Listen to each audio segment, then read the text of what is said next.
been covering Beirut for 20 years. Have you I noticed thought I'd seen it all. Yeah.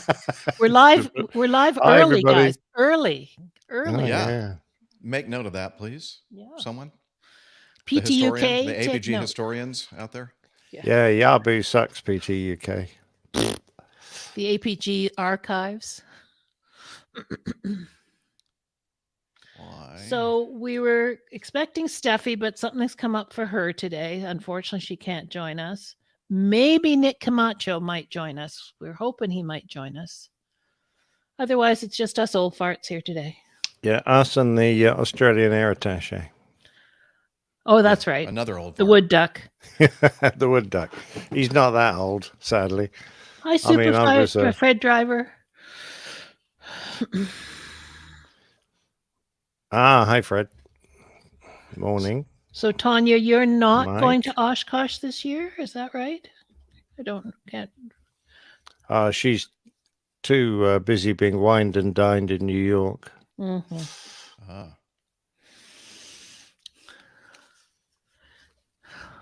Hello. Do you think you'll ever get back to see B&H, Nick? Your favorite? I don't know. I've taken to. They once gave me a free, water flask, right, as a gift, and I've taken to using that. And every time I look at it, I go, "Oh, hi, Masha." Yeah, I understand you're skipping it, Tanya. It's a lot. I mean, it's not around the corner from you, and then it's a. Yeah. Wasn't it Yossi that gave you the B&H hat? Didn't he give you a B&H Indeed. hat? Yes. I wonder how he's getting on. He hasn't sent. I hadn't heard much from him for a long time. No. Yeah, that was nice. Is there anything even close to an equivalent in London of a photo shop, like a huge place like B&H in London? Like, is not really that I know of, and I wouldn't go to London to shop, quite honestly. Really? No, but you could order from them maybe. Oh well, there's plenty of online Gotcha, Tanya. retailers. Yeah, I understand about a direct flight. Good stuff. I usually use a bunch called WEX, WEX Photo. I got most of my gear from them, but the London Camera Exchange have branches around, and they're usually pretty well stocked if you want to go and put your hands on something. Right. And Park cameras are also pretty good. Is WEX in the UK as well? WEX. That's it. WEX. WEX. Is that the same one? Are they in the UK? Yeah, they are. Sadly, they don't have a branch near me, but a lot of all the old photographic shops that used to do printing and processing as well as selling, they've all closed down because online sales just have driven them out of business. Yeah, the big one here in Toronto is called Henry's Photo, but they're survived so far. But the only one where you can get really good prints made is this place called VizTech. Right, and they're still hanging in. Well, that sounds good. Although nowadays I would order my prints online because they arrive the next day. Sure, no, it makes sense. There's usually a quality guarantee. Yep. All right, Jeff, are we nearly ready to go there? I think we might be. Let me just do this sound effect here. 1,000. Is that too loud? A little quiet to me, actually. A little quiet. Okay. Lil. Let me see if I can do something about that. Texas Amlashock. Hi. Morning. Howdy. Things hot in Texas? Yeehaw! Things still broiling there in Texas? Under the heat dome? Let me go over here to this, and I can't believe the temperatures that have been in Southern Europe, in like Greece and Italy and so forth. Wow. Oh, they're roasting. We're pretty chilly at the moment. It's been wet and cold here. Had a front go through, and it's all a bit miz. I was out walking the dogs, trying to avoid the worst of the rain. Yeah. Rusty went missing for 10 minutes, and I was standing there in the bloody rain, shouting for her. she'd obviously found something disgusting to nosh down on. Having a quick chow down on some horse dung or something. She loves horse dung. Oh, really? How nice. Oh, yeah, lovely. And then she comes up and grins, and her teeth are all full of it. Oh, Pip was saying he was in Athens this morning, and it was quite warm. Yeah, it has been our roasting over there. We could do with just getting on the edge of that. Because, Texas Shock's in Nevada for a bit, so. Nevada.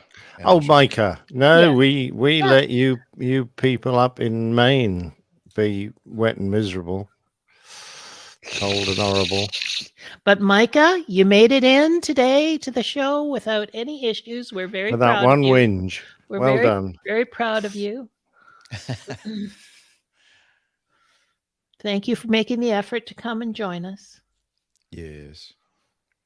So let me do a sound level check again, please. Sounds good. Is that good? Can you hear me over that? Yep, can. Yep. Okay, and how about this? A place to stand. Place to That's go. also good. Place to go. Nicely balanced. Oh! Yep. All good. Good. Have you got Macho Man ready just in case he joins us? Let me see. Yep, there it is. I do. And the level's okay. How about our individual levels for all of you sound techs? Well, now that Mike is here, we've got this Mr. Sound here, so he can give us some advice. Very good. Before we go down the wrong audio road. The wrong audio hole, Yeah. so to speak. Yeah. We won't go there. Yeah. We just we won't go there. Researching the impact of fire and soot on engine performance by C. Janes of University of Alabama. What now? Remember that story about the performance of engines and smoke? Nick's no question. I found a thesis written on that subject. Oh, okay. And then I also put Touch high. Okay, thank you. I did a Chat GPT. Yes, I saw that thing there. I turned it down a bit. What, is that going to be like the lawyers one? Yeah, probably. I still love that one. I didn't go and make sure that was actually any truth. If there's any fact involved, but it sounds good. As long as it sounds good. All right, let's get this show on the road, boys. Okay. Yes, let's ma'am. do that.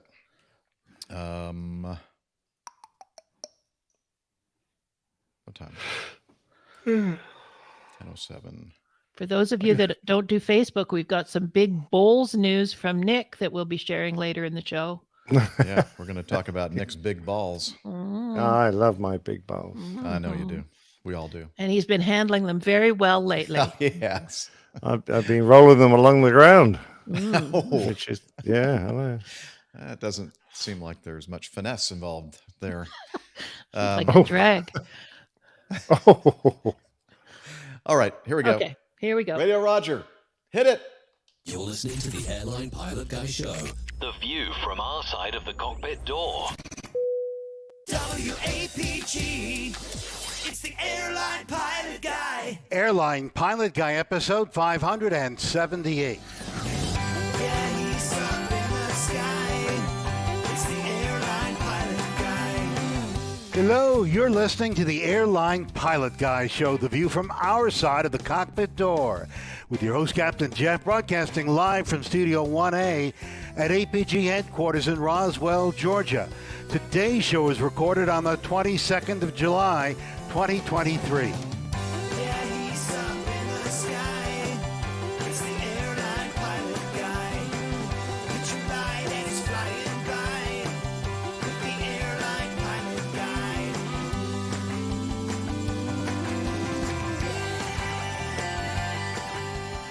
Guy. In today's episode, a truck parked under an Air Canada plane catches fire. A Cessna jet crashes in California, killing 6 people. More news, your feedback, and today's plane tale, the Wood Duck, Part 2. So get all settled in. Tray tables and seat backs in the upright and locked positions. Electronic devices powered on. I'm Radio Roger, and Flight 578 is ready for pushback. Thank you, Radio Roger. He is an award-winning TV and radio reporter, currently at the #1 all-news station in the nation, 1010 Wins on 92.3 FM in New York City! Welcome to the Airline Pilot Guy Show. It's the most entertaining, educational, non-air traffic talk aviation podcast in the world, covering the latest in aviation news and answering your great feedback. I'm Captain Jeff, a pilot at a major legacy airline based somewhere in the United States of America. And joining me from his studio in Hartford, Hereford, and Hampshire. professional photographer, former RAF fighter pilot, retired Airbus A330, A340 captain for Virgin Atlantic Airways, and semi-professional lawn bowler. It's Captain Nick. Lovely to see your sunny disposition, Jeff, when it's a cold, wet, and miserable day here in the United Kingdom. I'm sorry to hear that. Well, let's find out what it's like up in Canada. From her studio in Toronto, province of Ontario, Canada, retired financier and aviation enthusiast, spreadsheet master, and our lovely producer is Liz Piper. Hello. It's a perfect summer's day here. Sunny, warm, not humid. It's beautiful. Ah, we'll have to. Yeah, all right. Rub it in. Nice. All right. Very good. Okay, Well, guys, have a good show. See you Yes. later. Thanks. Okay, Liz. And let's move right on into aviation news.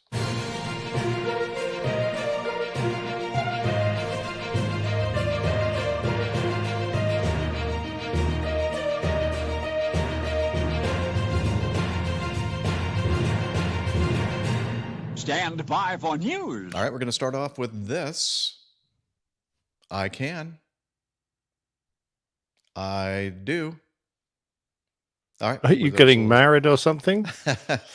she was just double checking that I had the recorders on, and I do. And let's see. Let me just double check over here. Got them in both places. Okay. Very good. All right. So let me do that take again. All right. Let's start off with the first item in our news segment. This from the KTLA.com website. 6 people were killed when a jet crashed near the French Valley Airport in Murrieta, California, early Saturday morning, making the second deadly crash at the airstrip in less than a week. According to the FAA, the Cessna C550 business jet crashed just north of the airport around 4:15 a.m., so in the wee hours of the morning.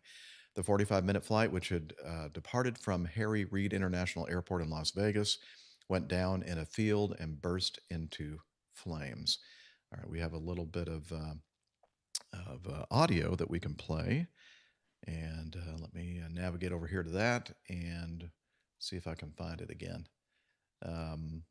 Yeah, I forgot to drag it over into our proper folder, but I'm just going to play it from here. Main approach, station A19 Kilo, just got the updated weather. Looks like we're going out to the RNAV. 9 Kilo Romeo, understand you're looking for a IFR pickup for French Valley? Hey, firm A19 Kilo Romeo. 9 Kilo Romeo, cleared to French Valley via direct TIGMU. Descend to maintain 6,000. Direct Texas 6000, 819 Kilo Romeo. 9 Kilo Romeo, you said you had the weather in North French Valley? Hey, firm 819 Kilo Romeo. 9 Kilo Romeo, you're 8 miles from TIGMU, cross TIGMU at or above 4,000. You're cleared for the RNAV approach runway 18 at French Valley. I got a 4,600 at or above at TIGMU, cleared for the RNAV 18 for French Valley, 819 Kilo Romeo. Kilo Romeo, just advise TIGMU, establish inbound, please. Well advised, TIGMU, establish inbound, 819 Kilo Romeo. And 819 Kilo Romeo, establish inbound at TIGMU. 9 Kilo Romeo, great, thanks. Next, change of is approved. Report cancellation to IFR. You might be able to reach me on frequency 1.0. If not, you will have to call the 800 number with your downtime. Please do not forget to cancel. I'll cancel, I'll call the 100 number. 9 Kilo Romeo, roger, thanks, talk in.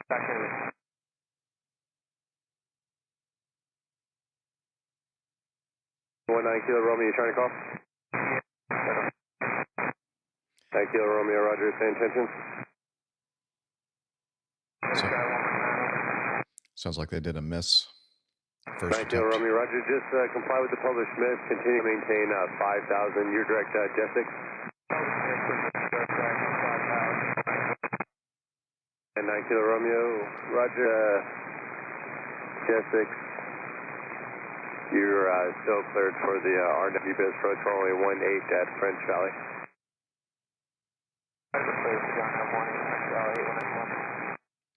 9 Kilo Romeo, just advise Jet 6 inbound, thank you. We'll advise Jet 6 inbound. And 9 Kilo Romeo, 11 miles south of Jet 6, cross Jet 6 at above 5,000. Do the procedure turn if that's your discretion. Jet 6 at above 5,000, cleared RNAV GBIS approach runway 18 French Valley. Jet 6 at above 5,000, RNAV 18 French Valley. Anyone 9 Kilo Romeo, would you like to switch to advisory? 9 Kilo Romeo, that's fine. You're out of TIGMU, change of ice frequency approved, and still the same thing. Report cancellation, IFR, airborne on the ground through the 800 number. Can't reach on this frequency. And we'll talk to you in a bit. We're switching, I'll talk to you in a bit. 9 Kilo Romeo.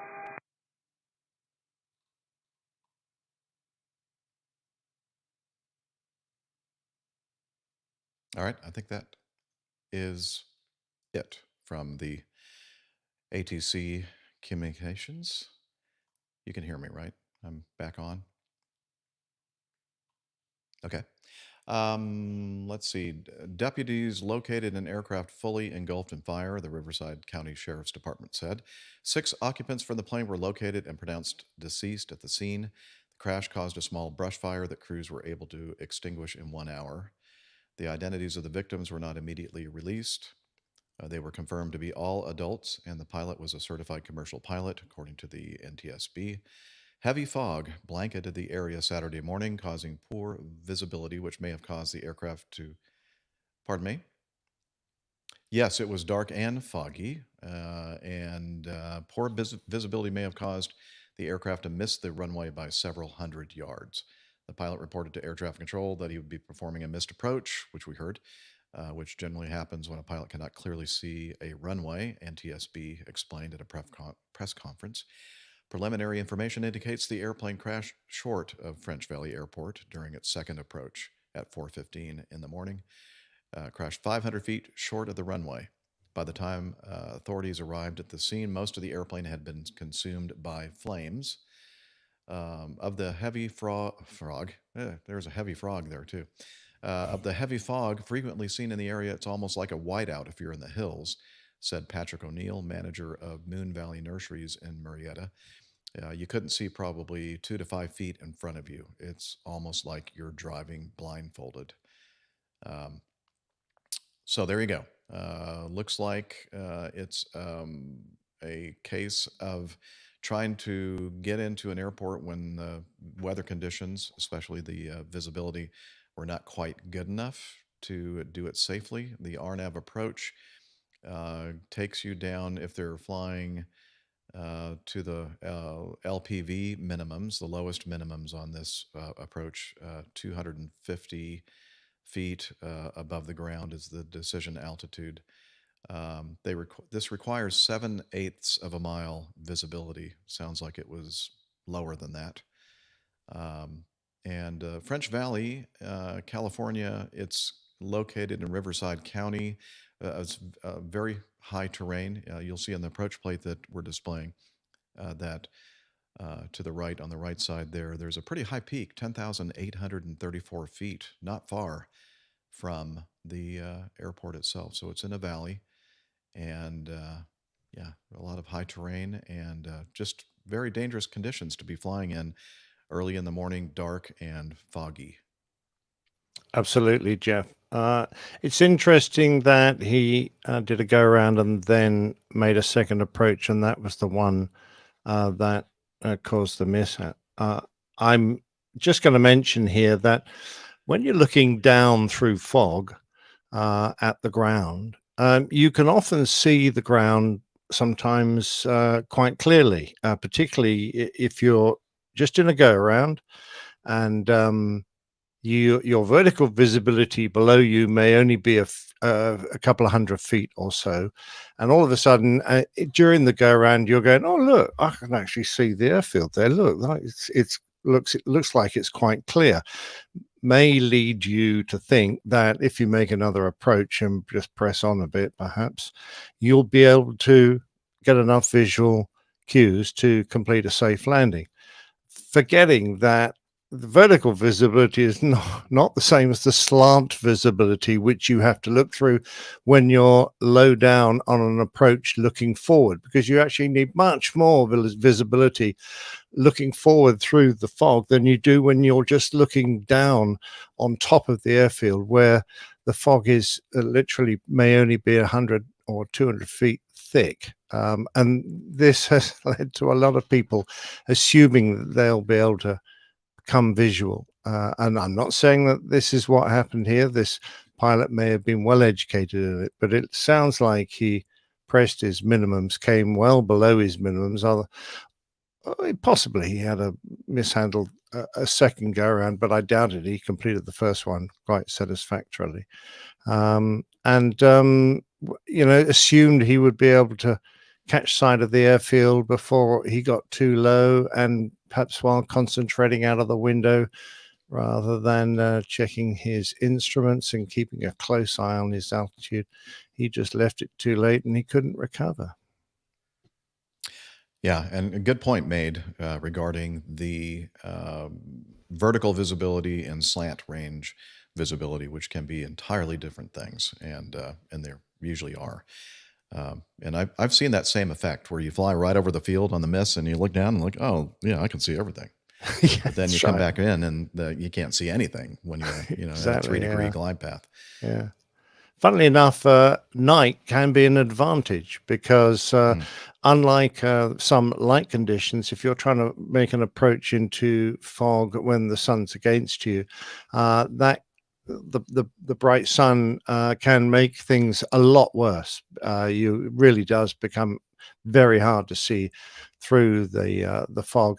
Whereas if you're at night and the runway lights can penetrate a lot easier, or if the sun's behind you, it can help illuminate. But he didn't have any sun, but he did have the approach lights, I'm assuming. And I don't know what kind of approach lighting they had there, but they had runway edge and Merle. I can't remember what Merle is, MIRL. Medium intensity runway lighting. Okay, so you didn't have anything really fancy, no running rabbits, none of that very complex lighting systems that we have in major airports, which would have made his problem of visually acquiring the airport a lot worse. Yep. All right. Well, we'll kind of keep our eyes on this, see if we have any further developments, and we'll talk about that in a future episode. Yeah, I was just also going to mention he's coming in through some pretty high terrain, and it's so sad that he's successfully navigated his way in through what could be pretty dangerous stuff. He's got high ground around him, only 10,000, a few miles away, 10,000 feet high, and the other side of him, 4,500 feet. He's flying over a piece of high ground on the approach of 3,800 feet. So he successfully got past all what I would consider the major dangers, only to plonk himself down short of the runway and off to one side. What a shame. Yeah. And 6 people in total perished. Absolutely. All trusting him. Yep. A lot of responsibility on your shoulders. Continuing on with this from Paddle Your Own Canoe. What would an episode of APG be without Paddle Your Own Canoe? And, I don't know. They seem to have a lot of canoe fires.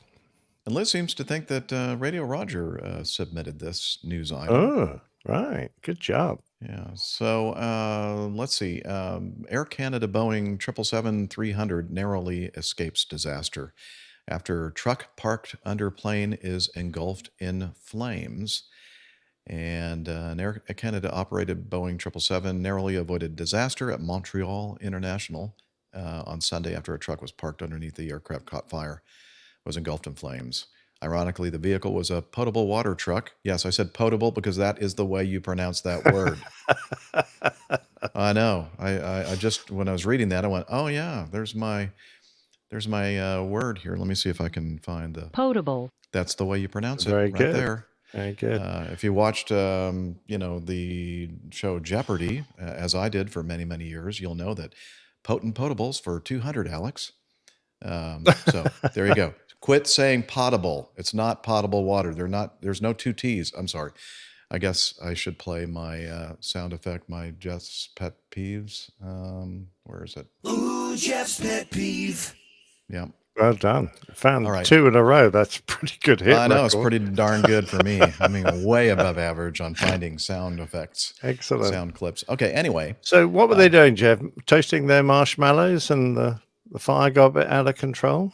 I'm not sure. Let's see. I think we have some video to look at here. Nope, that's the wrong one. Here we go. Oh, wow. Yes. Yeah, so we can see the that's a big fire to be I bet they're roasting like hot dogs and steaks, not Oh, marshmallows. absolutely. Run away! Yeah. Run away! So people are driving by, taking videos, pictures. Yeah. Did anybody think to get a fire circling extinguisher? the vehicles?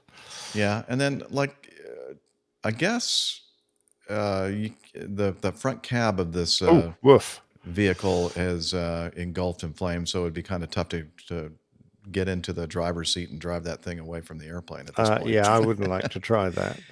And you really can't move the airplane in this position. Yeah. Just you're hosed. It's getting well toasted, isn't it?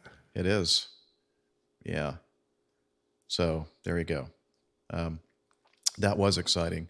Airport operations were briefly disrupted as the fire services dealt with the incident. That's an interesting point here.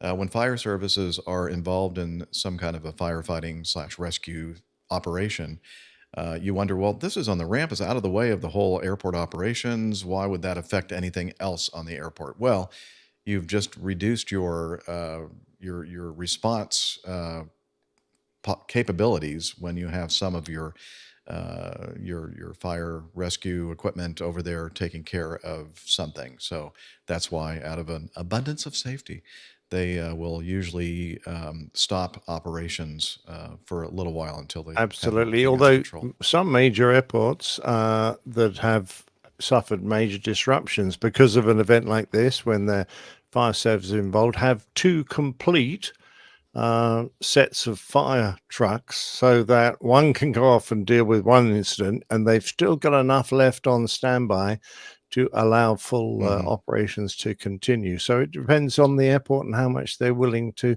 invest in their infrastructure. Yeah. It said that flights quickly resumed even while the fire was still being dampened down. Following the fire, engineers opened all of the aircraft doors, presumably to clear smoke that had seeped into the cabin. But looking at the photos of the after effect of this fire on the back end of the airplane, looks like it's going to need quite extensive repairs before that thing flies I again. would have thought so. Although it's with a 777, it's hard to tell the difference between one that's been toasted like that and a normal one flying around. So, you know, they'll probably just wipe the soot off, stick it back into service. Okay. Well, at what point in the show did we get that? Not even a half an hour into the show. Okay. Thank you very much, What a Mr. shame Airbus. Rick isn't here. It's all wasted. Well, let's talk about an Airbus then. Oh, no, let's not do that. Yeah. Let's see. This is from the Aviation Herald. A LATAM Brazil Airbus A321-200, registration Papa Tango Mike X-Ray Mike. That's not the way you're supposed to be pointing on the runway there. With, let's see, they were operating flight 3300 from Sao Paulo to Florianopolis, Brazil, with 172 passengers and 7 crew. Landed on that places runway 32 in heavy rain. Lost directional control, began to turn while drifting along the runway sideways, ran off the left runway edge before coming to a stop with the nose gear on the soft ground and the main gear on the asphalt of the runway shoulder.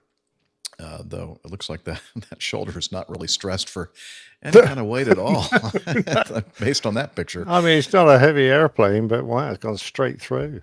Yeah. Let's see. The right main gear broke through the asphalt, became stuck on the surface. The right-hand engine pod seems to barely touch the surface. There were no injuries. The aircraft received damage to tires, wheels, and possibly engine pod. Do have a little footage, video footage of this that we're going to play right now from inside the plane. And let's listen to, hopefully I'll have the volume up, and let's listen to something toward the latter part of the landing roll right before everything kind of goes sideways, literally. So we have the passenger sitting on the over the right wing area, and it's touching down right about now. Okay, just touched down.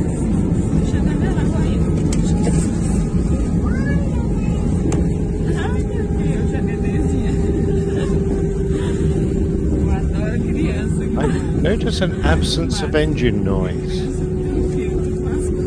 Do you think they use the reversers? Doesn't sound like it. No, it doesn't. Well, now I hear it. It's a bit late. Keep listening. Keep listening. Ah, the brakes aren't working. Did you hear that? Okay. I didn't see you play that again. I was being silly on the audio. Okay. Listen. Ouch. Yeah, it sounded like one of the right tires. That is a lot of noise as it goes off the left side. Oh, why am I laughing? I don't know. It's just, ooh. Yeah. So it looks or sounds to me like they were putting they had the reversers on, they were slowing down, just, okay, we should try the brakes now.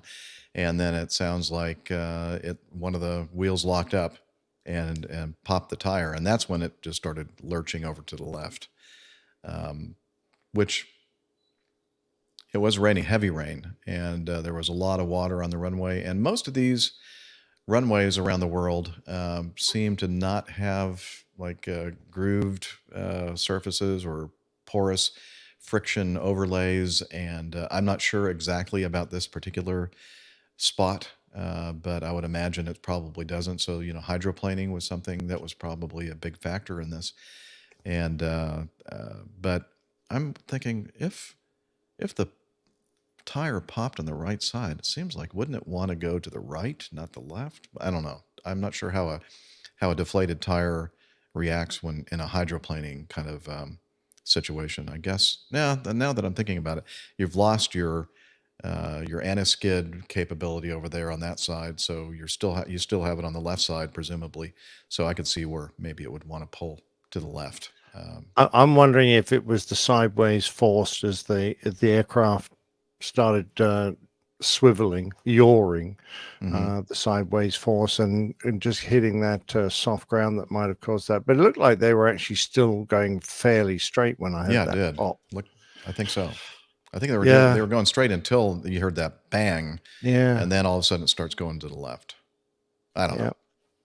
Absolutely. I mean, I was like you. I thought immediately, oh, that's hydroplaning. And also I was a bit perturbed that it took them so long to get the reversers revved up. Yeah. I mean, it's become normal practice for noise abatement to only select idle thrust reverse for landings. And a lot of companies do that.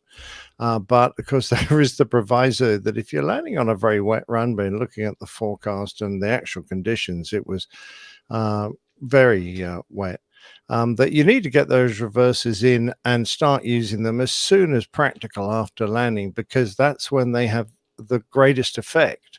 If you wait until you're halfway down the runway and realize that thing isn't stopping very well, you've lost a lot of the potential advantage, not in just time, but in effectiveness of the reversers that you get from when you're right at the beginning of the landing roll. So, and I don't see the reversers deployed on the engine picture that I can see. So I'm not even now, although I heard the engines come up in rev, I'm really not sure. Perhaps they cancelled them when they went off the runway or something. But well, how about also, I don't know if it's the same. I know you flew the 330, 340 series and not the 320 family, but I'm wondering if the reason why we didn't hear reverse thrust is because they were hydroplaning at the very beginning, and whatever mechanical requirement there is, like wheel spin up, strut compression, whatever it is, to signal that it's okay for the thrust reversers to actually actuate. I'm wondering if that's one of the reasons why it took so long for us to hear what sounds like could be thrust reverse. I don't know. I don't think it would be. We had a restriction on the 4-engine buses on the outboard engines because, of course, the moment arm's a lot greater out there, and any dissimilar thrust is going to cause a much stronger yaw. On a 2-engine version, on a 330, there were no real restrictions. You just needed weight on the gear. There were a few more than just that, but there were 2 or 3 requirements before the reversers would fully deploy, but basically weight on wheels. And I don't see any reason why they shouldn't have achieved that as long as they had the spoilers. They deployed correctly. Yeah, that's another assumption. Maybe they didn't. I know we've had situations where, because you're hydroplaning and you don't have what's required for the spoilers to be deflected or come out and help, dump the lift off the wings. Yeah, it's not a good situation. You need those spoilers to come up and the lift to be off the wing, so you have the weight on the wheels and all these other things to work to slow you down. Yeah, it certainly didn't look like they were having anywhere close to the normal rate of deceleration down the runway initially. No. So I'm sure up the front they were starting to worry a little bit. Yep, I'm sure. Well, speaking of problems on landing, we have this item from the Aviation Herald, a HALA airline Embraer EMB 120 registration 6 Oscar Alpha Delta, performing a flight from Garowe, Puntland to Mogadishu, Somalia, with 30 passengers and 4 crew, landed on Mogadishu's runway 5 at 12:23 local time in the middle of the day. However, the left main gear collapsed, causing the aircraft to veer left off the runway, spin around, and collide with the airport fence. So we have some video to play. And this should be exciting. Yeah, so watch this. It starts the airplane at the upper right of the screen. So we have the not very good video here, but enough to see what's happened here. Okay, it starts going to the left, and whoa. What a ride. Bam. Yeah. The bloke with the camera, a bit brave. Yeah, really? Debris bouncing around. Yeah, it looks like a plane spotter there just at one of the airport fences, probably thinking, uh-oh, this plane spotting today may cost me money. Yes. I'm going to play it again, and so we can see the landing. Everything looks okay until now, and then it's going off the runway, and then boom, right toward the plane spotter with the camera. And a giant piece comes down very close. Yeah, there's a wheel or something bouncing off. God, Lord. Yeah, so what a great camera vantage point for this. I'm glad that they captured this. Let's continue with the narrative on the Aviation Herald website. The aircraft sustained substantial damage, with the cockpit partially separated from the aircraft. There was 1 minor injury reported. Somalia's CAA confirmed a HALA Airlines Embraer 120 veered off the runway on landing, resulting in minor injuries only. An investigation has been opened. And apparently I've heard stories that they're going to have to use the really super duper speed tape to reassemble. Yeah. Oh yeah, the Flex Seal stuff might do the trick in this case. Yeah, a few layers of gaffer tape as well. Yeah. Yeah, that airplane is toast. So it says the gear collapsed on landing. So yeah, I wonder what the landing was like. Might have been firm. Might have been. Yeah. Or if it wasn't on this particular landing, maybe previous ones. And yes, the gear that's a finally good said, point, okay, actually. eh. Somebody didn't fess up. Yeah. Thought they got away with it. Right. Well, maybe they Yeah. did. This crew Yeah. didn't. No. Yeah. Looks like, everybody was alive out of this thing. It could have been a lot Thank the Lord for worse. that. Yeah, the and weather no was nice. fire, even though there was just the potential for, that thing to catch a light. So, the wings were quite badly damaged. I suspect they have fuel leaks. Yeah. Impressive. Yeah. There we go. So, not sure. Yeah. I guess just hard landing and gear collapse, and then Bob's your uncle. You're along for the ride. Yeah. Ouch. My back would have been killing me after that. You would think Those so. last few bounces before it came to a halt in the fence. Wow. It looked like a wild ride. Yeah. All right. Next item is from aviationsafety.net. And this was sent in by one of our APG community members, Tim Qualls, in Arkansas, or Arkansas, most of us call it. Let's see. I think I've started a trend, though. I notice more and more people are calling it the correct pronunciation. It's all because of you. It's amazing. Let's see. This involves a Cessna 177 Cardinal, November 3138 nice looking airplane. Tango. It is a very nice airplane. Let's see. It does it say how old it was? It doesn't matter. On June 26, 2023, about 8:05 Central Daylight Time, a Cessna 177 November 3138 Tango was substantially damaged during an accident near Hot Springs, Arkansas. The pilot was fatally injured, and the student pilot rated passenger sustained serious injuries. The airplane was operated as a Title 114 Code of Federal Regulations Part 91, so an FAR Part 91 personal cross-country flight. According to the passenger, the pilot had recently purchased the airplane. They were flying it to their home base near Elizabethtown, Kentucky. Or is it Elizabethton? I'm not sure. That might be one of those towns where you have to pronounce it differently. Anyway, the cross-country flight began from Las Cruces International Airport in New Mexico after a new interior was installed.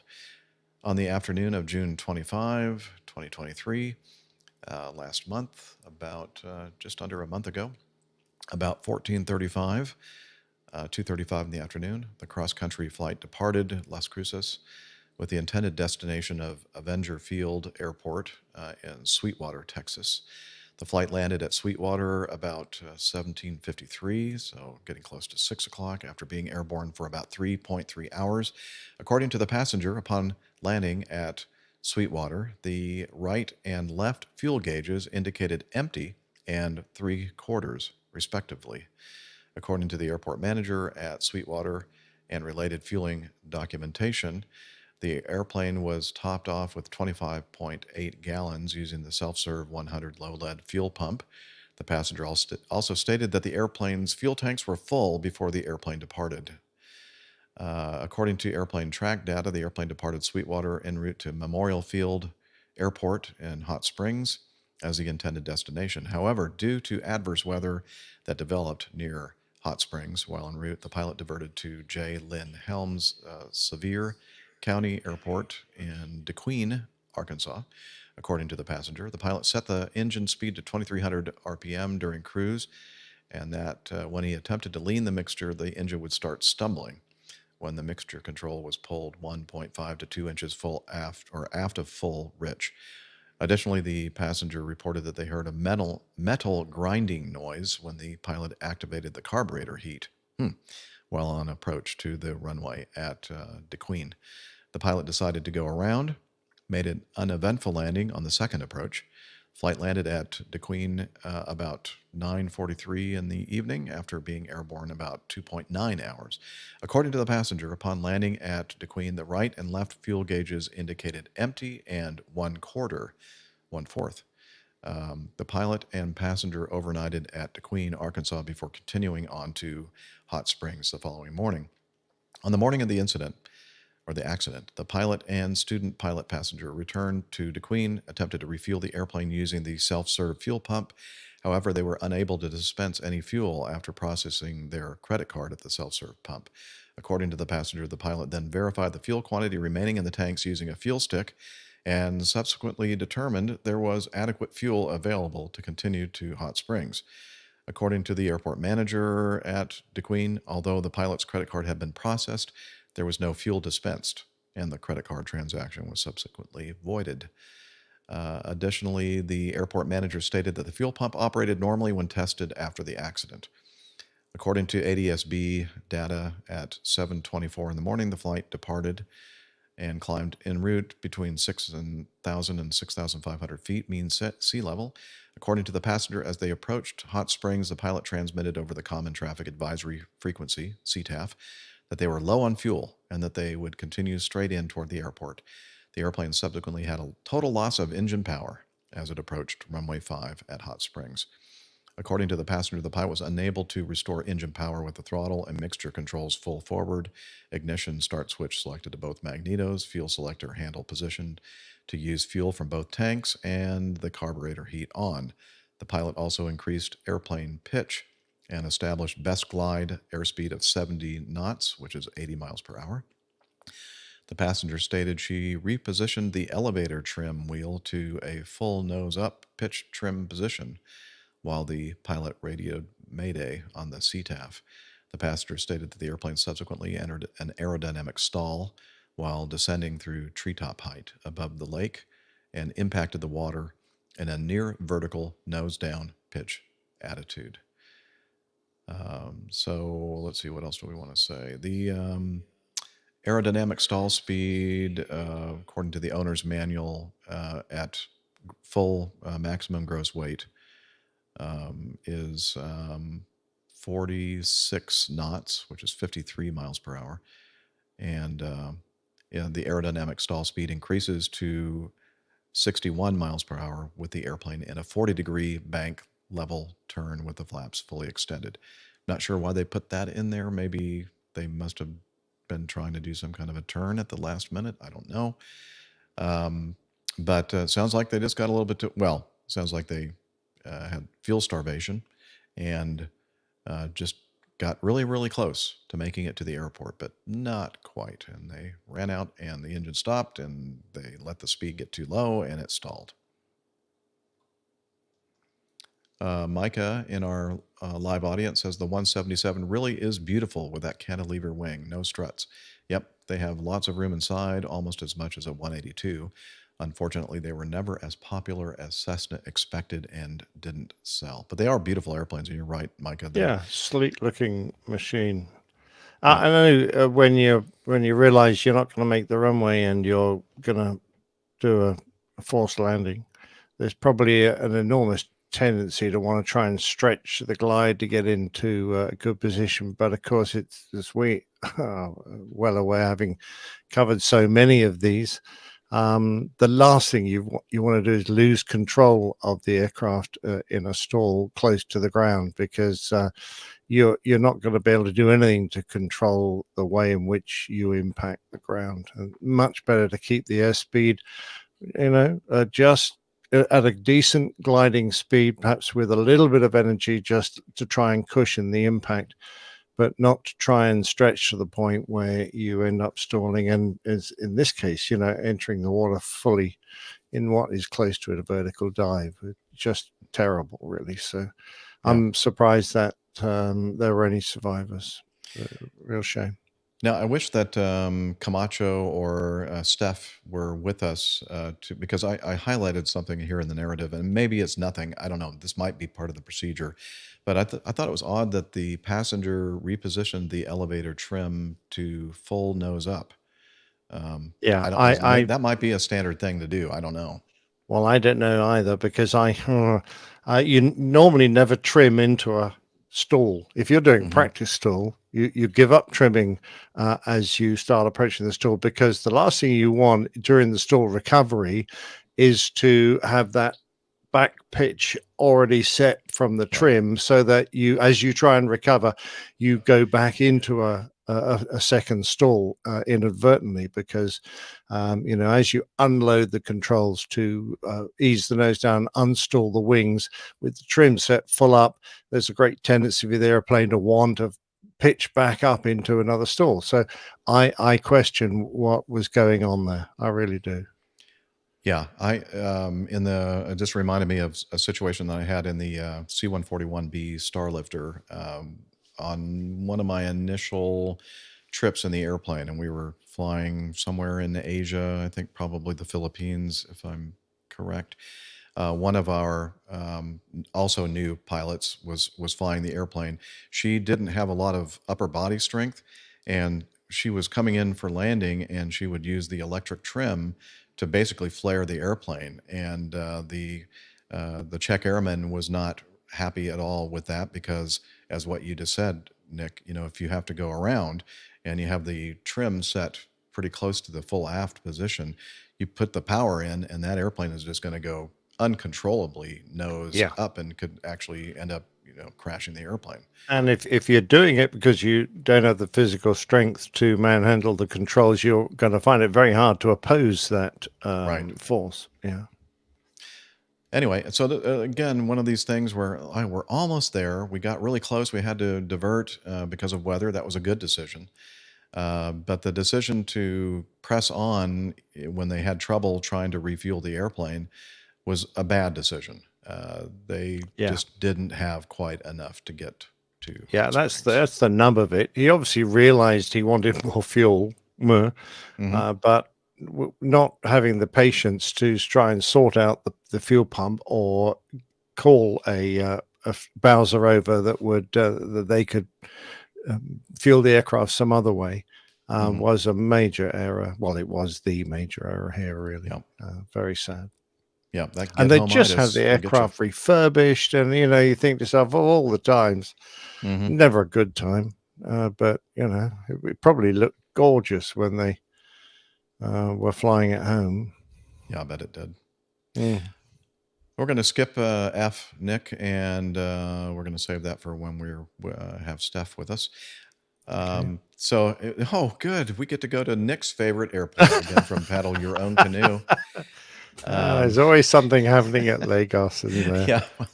Yeah. Let's see. One of the runways at Murtala Muhammad International Airport in Lagos. Is that the way you say it? Lagos? Yeah, that's the way I used to say it. Nigeria currently isn't fully functional. The reason?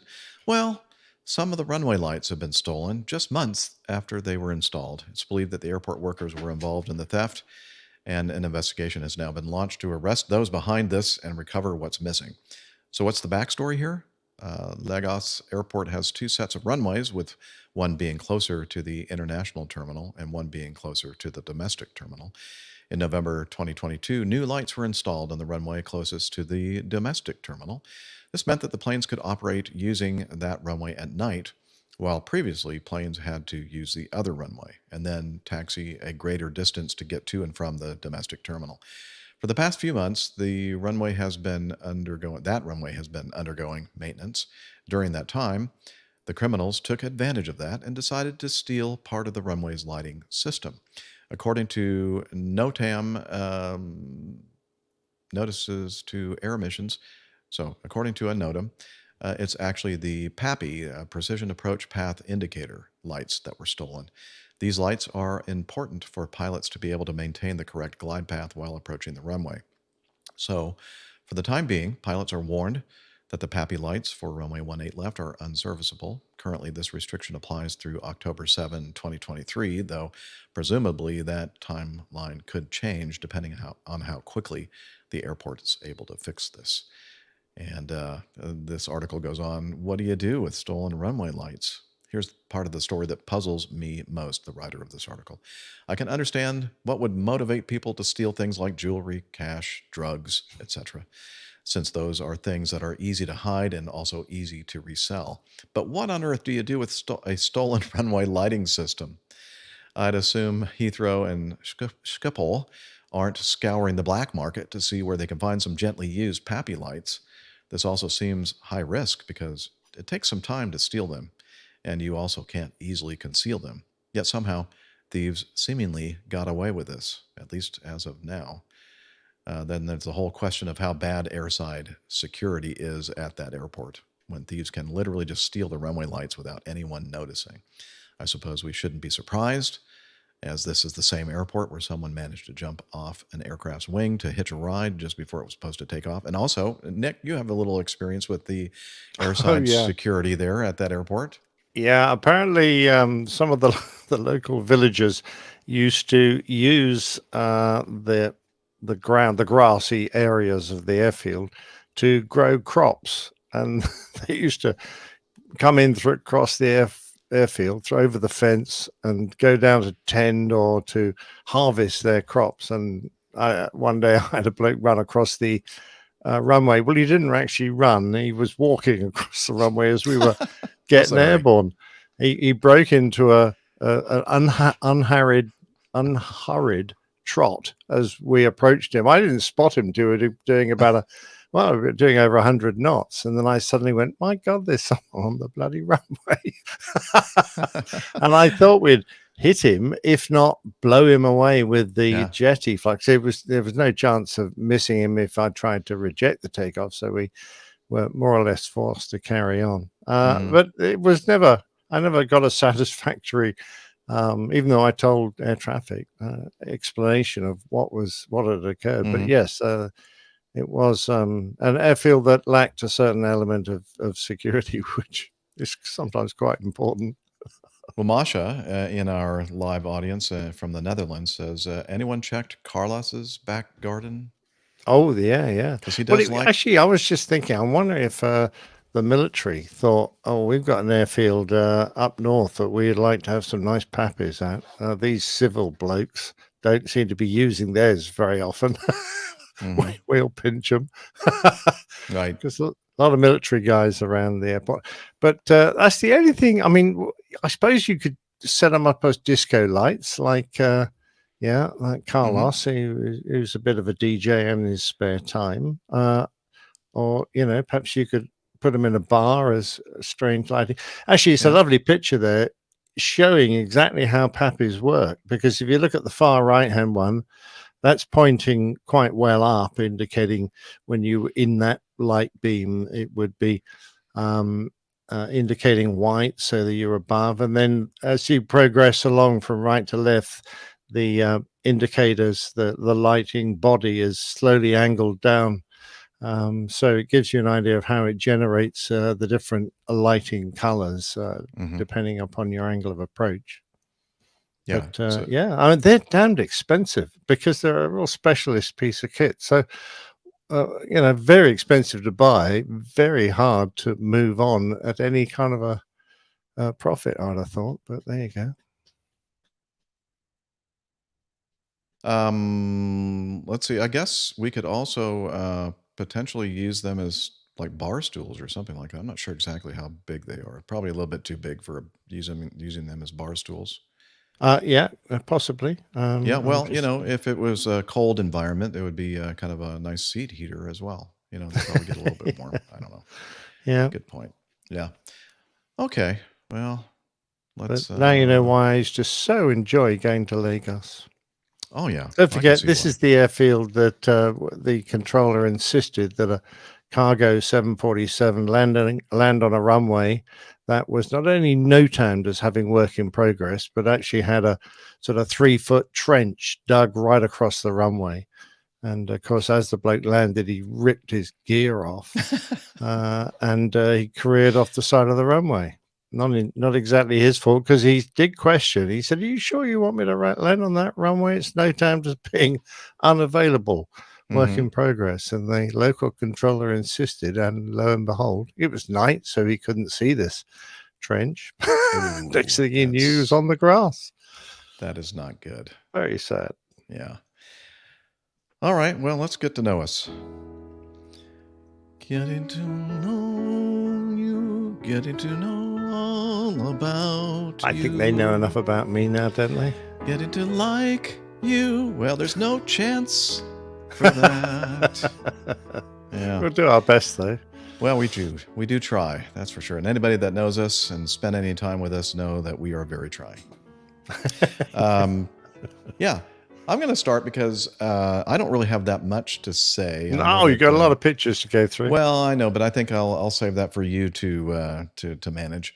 But I will say that I got home from the big England adventure vacation holiday, whatever you want to call it, last Thursday evening, and then kind of took the next day off to try to reacclimate, and then of course the next day I did my singing at the St. Peter Chanel Catholic Church Mass on Thursday evening, and also several masses. Saturday evening, and then Sunday several all the masses basically. And so it was nice to get back into that groove and sing. I had it all bottled up for a couple of weeks, so that was nice to let it all out, so to speak. And flying wise, I put out a crew log just yesterday or the day before yesterday, talking about the fact that I'm really kind of I think the term that we used in the military was I'm getting short. And I'm not talking about my stature or anything else, not my temper. No, it's I'm getting close to my retirement date, and it's getting more and more difficult for me to get motivated to want to pick up any flying and do anything but just move on to my the next chapter of my life. But I did. I ended up flying a little 2-day overnight to Charlottesville, Virginia, deadheaded up, and then flew. It was a short layover, and then we flew yesterday morning back to Atlanta. Got into the cockpit and thinking, oh yeah, I think I remember how this is all done. I was out of the cockpit for about 3 weeks, and yeah, it's like riding a bike, except for it has wings and two. Did you remember to climb into the left-hand seat? I did. I did take the correct seat. I didn't, embarrass myself too much. Yeah. So there you go. That's what I did this week. Not a lot of flying. I think this is going to be a trend for me in the next several months leading up to retirement. Is I'm just not going to do as much flying. I'm going to start throttling back or tapering off my flying activity. We'll see how that goes. Let's see. Tomorrow evening, Sunday night in Atlanta at the Papa Delta Kilo, the DeKalb Peachtree Airport, inside the perimeter, just north of the downtown Atlanta, KPDK. There is going to be a meetup at the 57th Fighter Group restaurant, which is located right smack dab on the airport. Nick, you've been at that establishment. Oh yeah, I loved it. It's a kind of World War II reenactment spot with all sorts of genuine bits and pieces from World War II. It's got sandbags and uniforms and helmets and jeeps and all sorts of stuff there. It's very nice, and nice little patio that overlooks the taxiway and the runway. Good food.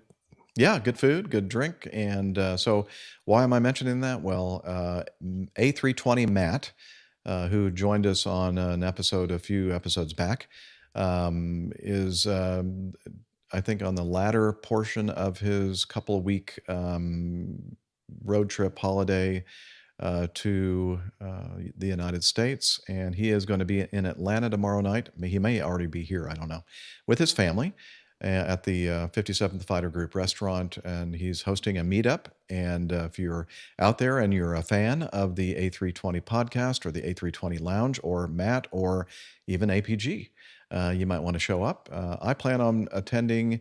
Not going to get there. I think it begins at 6 p.m. Eastern Daylight Time.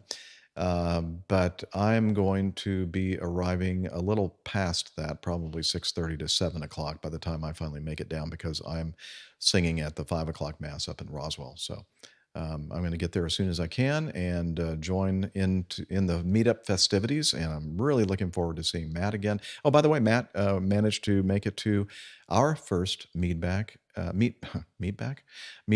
in England at the RAF Museum in Hendon. So it was nice seeing you, Matt, there. And yeah, I look forward to meeting your family, your wife and 2 daughters. Looks like they're going to be in attendance as well. So that's going to be a lot of fun. So if you're in the Atlanta area, and you want to come by for a beer or something and meet Matt and his family and see me. And Steph, I think, is going to try to make it as well. We're not sure exactly. That's kind of up in the air. We'll see. She may have something that will keep her from flying over from Charlotte, but she is planning on being there tomorrow night at the airport, the fighter group. Yeah, I would like to do that, Liz. I have that information right there in the getting to know us note, Liz. I think. I said that I have that information in the note, the getting to know us note. So,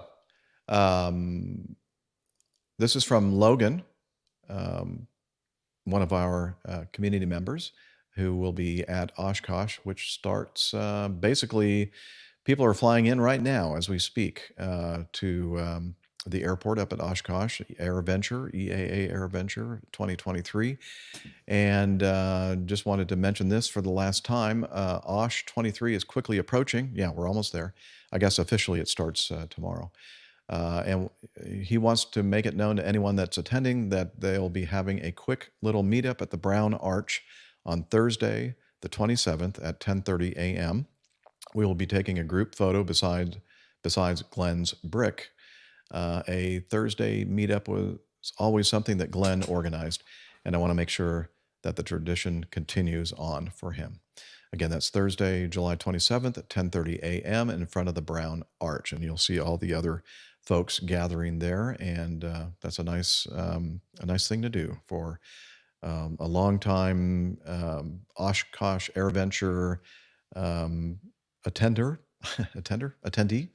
and also very involved in aviation podcasting. And we've talked about this on a previous show where many people referred to Glenn as the mayor of Oshkosh. So that's a fitting thing to do for Glenn. And absolutely, yeah. Yeah, and then I guess we're not going to mention SimVenture anymore because that has come and gone for 2023. Too late, that she was last cried. week. Yep. So hopefully you did that SimVenture thing and you were able to kind of get a feel for what it's like right now for you to be flying in to Oshkosh. All right, and that's all I have. My schedule this next week, I plan on picking up a trip or two. As far as Oshkosh is concerned for myself, I may head up there sometime this next week. I'm not sure yet. I'm playing that by ear as well. And one of our community members, Chris Ott, who lives in the area, last year I used his hangar to do a broadcast using my Starlink dish out in on the taxiway of this airport. It was really cool. And so Chris was very generous and extended an invitation for me to spend the night or two over at his place, not far from Oshkosh. So I have a place to stay, it looks like. And I may or may not make it up there. Just, again, playing it by ear. See what happens. So that's for me. That's all I have. Nick, how about yourself? Well, I was going to do a little recap of, the Formula One. I eventually processed some pictures, and I'm hoping Liz will just start flashing them up, and we can basically relive a few memories. Liz is going to be flashing us? What? Yeah, she will indeed. And they just start at the top and go down. So we were positioned very well when we were viewing the racetrack. You could either just wander out onto a nice deck with a glass of champagne or whatever and go faster, Liz. And we could go up and do a big grandstand where you got some great views of the track. It was a brilliant area to be in, and I was able to snap away at these amazing machines that were going round and round. So, I mean, we on the race day itself, we obviously there for practice days, and then the qualies, race day itself was quite exciting because there was quite a bit of rain in the morning. And I think it was Formula 3, was it? Or was this Formula 2? I can't remember now.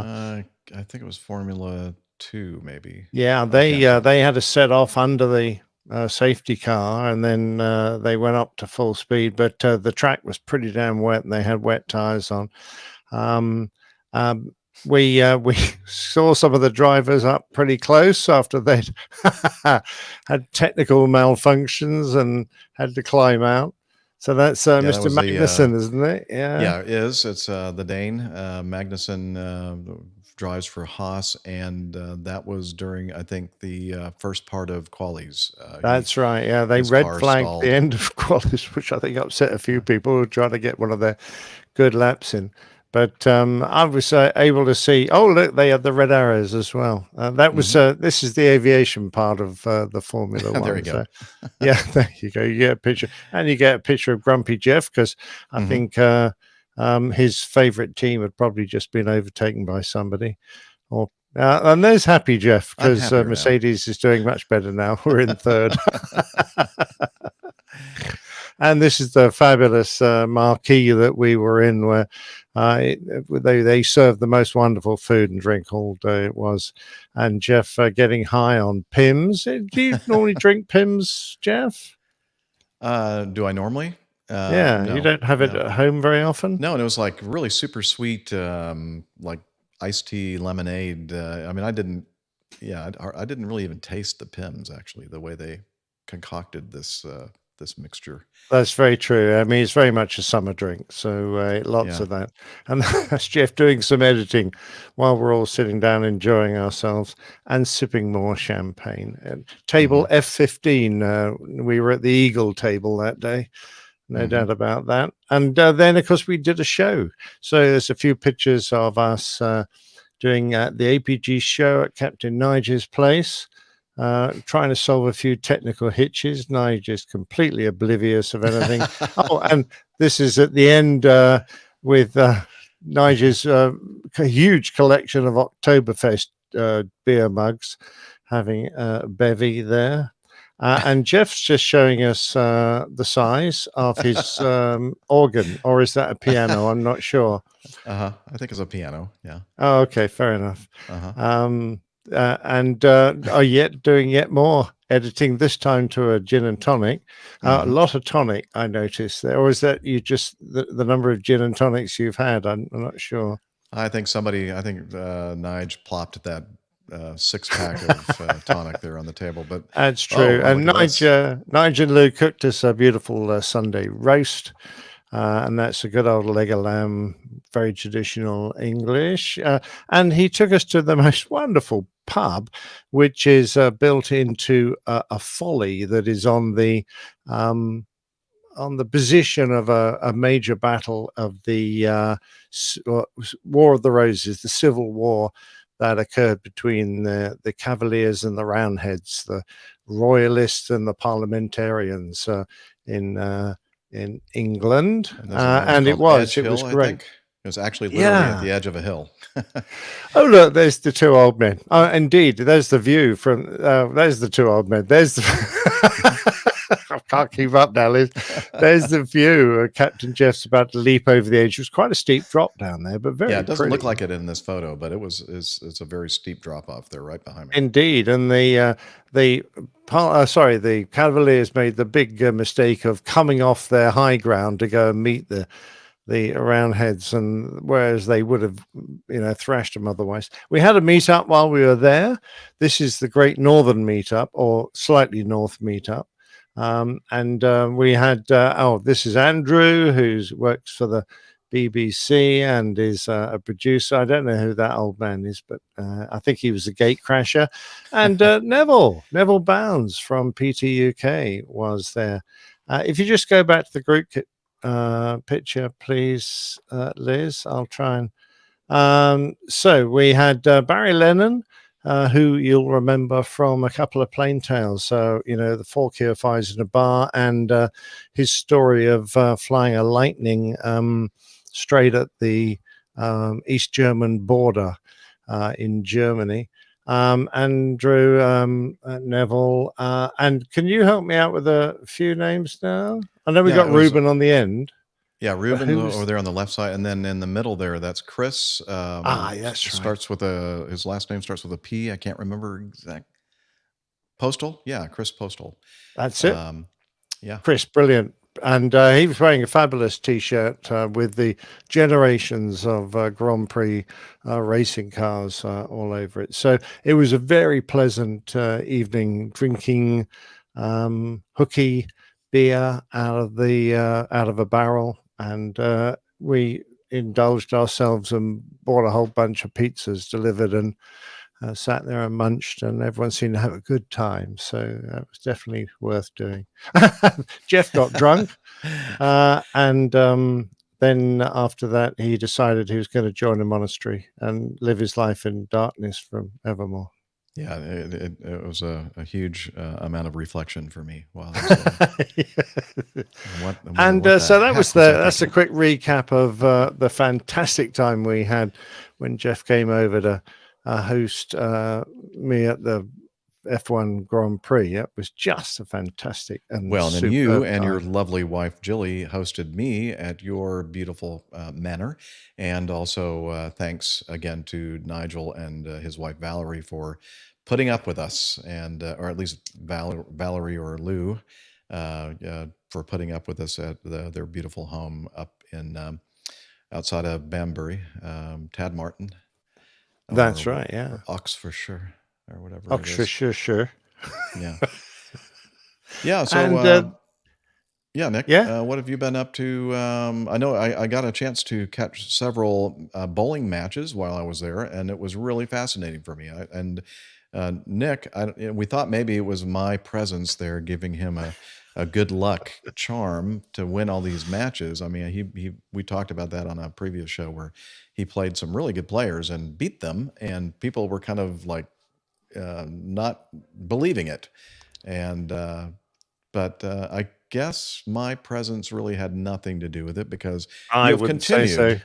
Well, you've continued to win everything that you're playing since I've left. So far, so good. Not everything, but there's certainly the singles competition that I'm very interested in doing well in, which is a county competition. It's the big county competition, the major singles trophy you're playing for, open to all the players in the entire county. And I got through finally to the last 8 players. And as a result, I qualified for my county badge, and that's what it looks like. And that complements the 2 badges I got from the other 2 counties I've played in, both Surrey and Sussex. So now I've badged in 3 counties, which is for me wonderful achievement. It's one thing I really wanted to do, but I got through my quarterfinal match against a lovely chap called Bill from Bournemouth, and now I am scheduled to play on Monday in my semi-final.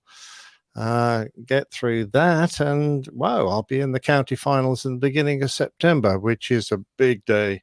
Lovely event where all the finals matches are played, and I'm fingers crossed I can do okay in my next game. If I do, then that'll be quite something to be able to get through to the county finals. This is the first year I've competed in the county matches in Hampshire, but really looking forward to that. But the tick on the the tick on the board for me is getting the Hampshire county badge. So I'm chuffed, and they've actually invited me to play in a county match against I think it might be against Sussex next week, so on Wednesday. So that'll be nice. I'll have to buy yet another county shirt, another 30 quid, because I've got every time you play for a new county, you've got to buy a new shirt. There you go. Expanding your wardrobe is I've got quite a collection of so while I was there, club shirts and a parcel arrived in the post, and from all the way from Australia, Western Australia, in fact, and in it were some special lawn bowls. Oh, indeed. Yeah, absolutely. I always used to love going to my father's bowling club in Perth, Western Australia, the Dalkeith and Nedlands Club. It was in a beautiful spot high up on a ridge overlooking the Swan River. Had a lovely view. It was always lovely and cool in the afternoons when the sea breeze came in. Big club, had 6 greens, and artificial as well as grass that they could play regardless of the weather. And it was just a delightful place. And my father was a member there for many years, and he now has his own trophy in his memory. They hold an annual triples competition for the Andy Anderson Cup. Wow. Anyway, yeah. So Carol, his wife, has donated prize money for that. So people play for a bit of money. But anyway, it was lovely, and I always admired his bright red bowls that he played with, particularly since you have a symbol engraved on the side of your bowls, so that you can tell your set of bowls apart from other people's. And the old man chose to have a jet fighter engraved on the side of his bowls, and I always thought that was very neat. So when he passed and they were just sitting in the corner of a cupboard gathering dust, Carol thought, well, that's a bit of a waste of Nick bowls. So she packed them up and sent them across the world. And now I have them. And I took them out, and I absolutely treasure them because they hold so many nice memories for me. And I thought, well, I'll try them out. And I had a club singles game to play. So, not very high up on the order of difficulty. So I thought, well, I'll give these new bowls a try. And they fitted my game beautifully, and I played very well with them. I was really chuffed. So I'm very pleased with that. And what a lovely gift and something to look after. And next season, I'm going to play with them all the time. I don't use them in my county matches, just in case I get a bit nervous that I haven't learnt their track and their line well enough yet. But other than that, next season I'll use them all the time. So can't wait. Excellent. Yeah, they're really nice looking lawn bowls. What, Liz? Oh, okay. Okay. The control room is telling me that she has texted me a picture, which I have somewhere, but thank you, Liz. And let me share my screen so that you can see those beautiful bowls. And there's just so much I could say about all these things, but I'm not going to. Yes, they are bowls, not balls. Yeah. Because they're not round. Well, and sometimes it's just a They'd be slight, like misshapen balls, and no one wants to have misshapen balls, do they? well, I can only certainly speak for myself, but I would say no, I wouldn't want that for myself. Okay, there we go. There are the said bowls. Yeah, that was the winning end. The final end, I needed 2 to win, and I drew 2 in, closer than my opponent's closest bowl. And so there you are. You can just about make out the little engraving of a fighter jet in the center circle. Let me see if I can zoom in on it. Upper.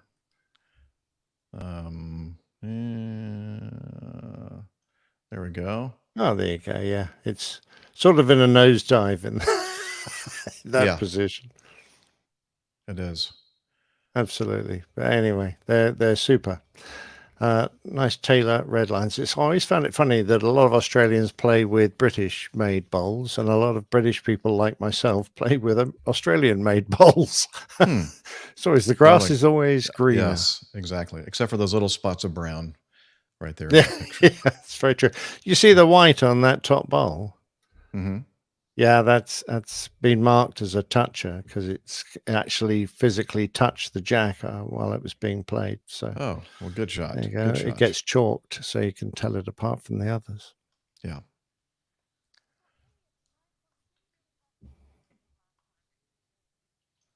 Well, that was stunning. So producers telling me that because we really didn't have any nice or creative cover art from our last show, I just basically used one of the photos, one of the selfies that we took while we were in Nick's red Scarlet, what do we call it again? Scarlet Lady.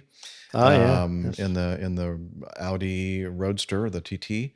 And I used that for the cover art, and that seemed to suffice just fine for that kind of not normal episode, and definitely abnormal. And but we're back to our normal. So if you're new to listening to APG, this show today is more in line with what we do every week, a normal format. And now we usually like to have more hosts on board, but unfortunately the timing just didn't work out.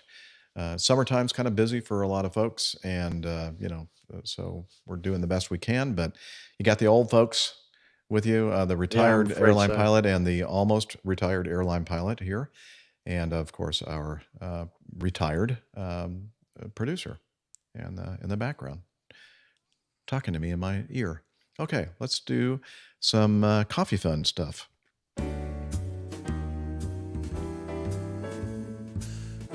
Johnny, how much more coffee? No thanks. I love coffee. I love tea. I love the APG community. Coffee and tea and the Java and me. A cup, a cup, a cup, a cup, a cup. Oh, yeah. The coffee fun. It's your way, dear listener, to help us out financially if you have the resources to do so. A couple of different ways that you can do that. We have the OG, the classic APG Coffee Fund Classic method, which is a PayPal donation page. And we have, now I might be redoing, doubling up on this. I can't remember if I mentioned all these or any of these people on our last episode. So here you go. I got Adam Wright, Mazus Karim, Magnus Gladden from Sweden, and J.A. Linders are all folks that use the Coffee Fund Classic method to give us a nice contribution. And also, you can become a patron of the show via patreon.com. And since the last show, we have a new producer, Giles Robinson. So thank you very much, Giles, for signing up to Patreon. And so if you want to check out any of these kind of things and want to support us financially, please head over to airlinepilotguy.com/coffee. You'll be glad you did, and we will too.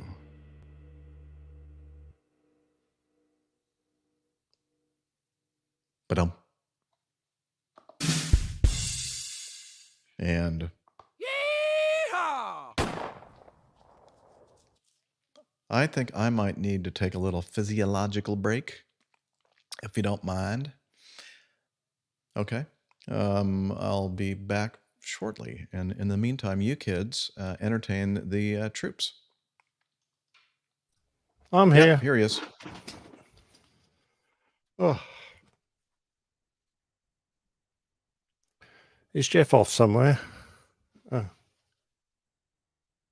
I think you might be muted there, Liz. Yes, Jeff is taking a physiological break. Mm-hmm. Ah, very sensible. I've already achieved that. Uh-huh. I've just realized I haven't turned on my side lights, which is kind of why. Oh, golly. This one. Oh. Okay, steady on, steady on. Is there another one? Yeah, that's unbalanced there.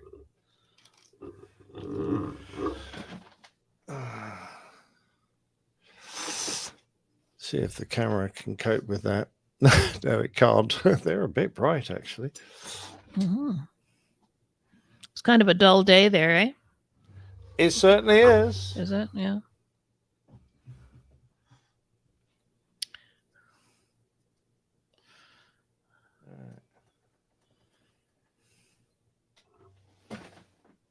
That's good. That looks good. That's a little better. Very good. Right. That's an improvement. Very good. So, how's Poppy? Is Poppy all right? Poppy's good. Yep, she's just snoring away here next to me. She's a good girl. Yeah, we're off to the North Country next Saturday for a week up at the cottage, and she loves it up there, and that'll be good. Absolutely, yeah, that'll be great fun. I'm Yeah. sure you'll have a nice time swimming. I love swimming up there, but I hope we don't have any wildfire smoke. You know, smoke's been a big deal over here this summer because Yeah, a that's lot of interesting. We've got wildfires. bit of feedback about that. A question about We that. haven't do. we? We do indeed. Oh, here's the He's old man. back. See you later, I am. guys. That's Hey, very quick. You one- obviously don't have any prostate problems. Not yet. Knock on something. Knock on wood. I don't have any wood. Knock on your head. Yeah, that's. Oh, I hear some down here. All right. Knocking That's on it not with what my you- bare foot. Not that wood. I was beginning to wonder. Well, before we do that, I just remembered when I was taking my little physiological break that, and they're right in front of me. I left them there to remind me, and of course I completely forgot. But they're scorpions, Liz, not cockroaches. So our APG community member, James Graves Brown, also you can find him at other aviation, fine aviation podcast, Captain, what's it? Notorious Wits or something like that, or something like that. Anyway, I'm not sure if he's here with us today on the live show. No, don't see him. Anyway, he contacted me, I don't know, a few weeks back and said that one of the things he enjoys doing, one of his creative pursuits is doing some artwork. It's hard to describe, kind of a art sculpturing with copper wire. And he said he would like to make some of these for the crew, and also one extra to give to one of the PTUK crew members that are that reside here in the United States, Armando. And so I just received the box last week, and these are all individually done. I'm going to try to hold this close to the camera. Oh wow! Oh, don't careful! You'll sting me. So this is the biggest one, and it's a thicker copper wiring. And then let's see if I can find the smallest one here. There's got a whole selection of a whole menagerie of scorpions. That's one of the smaller ones. Oh wow, that looks painful. Here's the tiniest of the lot. Oh, that looks a bit of a weedy one. I'd just tread on that one and get rid of it, I think. Yeah, it was really amazing, the level of detail that. It's beautiful. Yeah, absolutely. And so anyway, I am to give these to my fellow crew members and Armando whenever I have the opportunity to see them again. And then if I don't see them for any period of time, then I'll probably ship them to you in the mail. They're beautiful. Yeah. So thank you very much, James. They're thanks gorgeous. very much. And we do appreciate your effort and your fine Can't wait artwork. to see them in person. Yep. Just be careful. They might bite or Well, snap you indeed. or whatever, sting you. You don't want to be stung by one of these things. I have been, and it wasn't Oh pleasant. yeah. Yeah. Not one of these, but a real one. And it was actually kind of the size. I don't even think it was as big as this one here. It was about half that size that got me with this little. I mean, does it grab older then sting, or is it just sting you? I didn't see it because it was dark in your and shoe. I was walking across the floor going to my bed and stepped on what I thought was like a pin, like a straight pin. That's what it felt like. And then I turned on the light and saw this little thing with this little stinger stuck in between my big toe and the next toe over. And Ouch. I thought, I'm going to die, because I thought Yes. everything I'd seen it means that you get stung by one of these things and that's it. You're toast. Okay. All right. Let's move on to some feedback.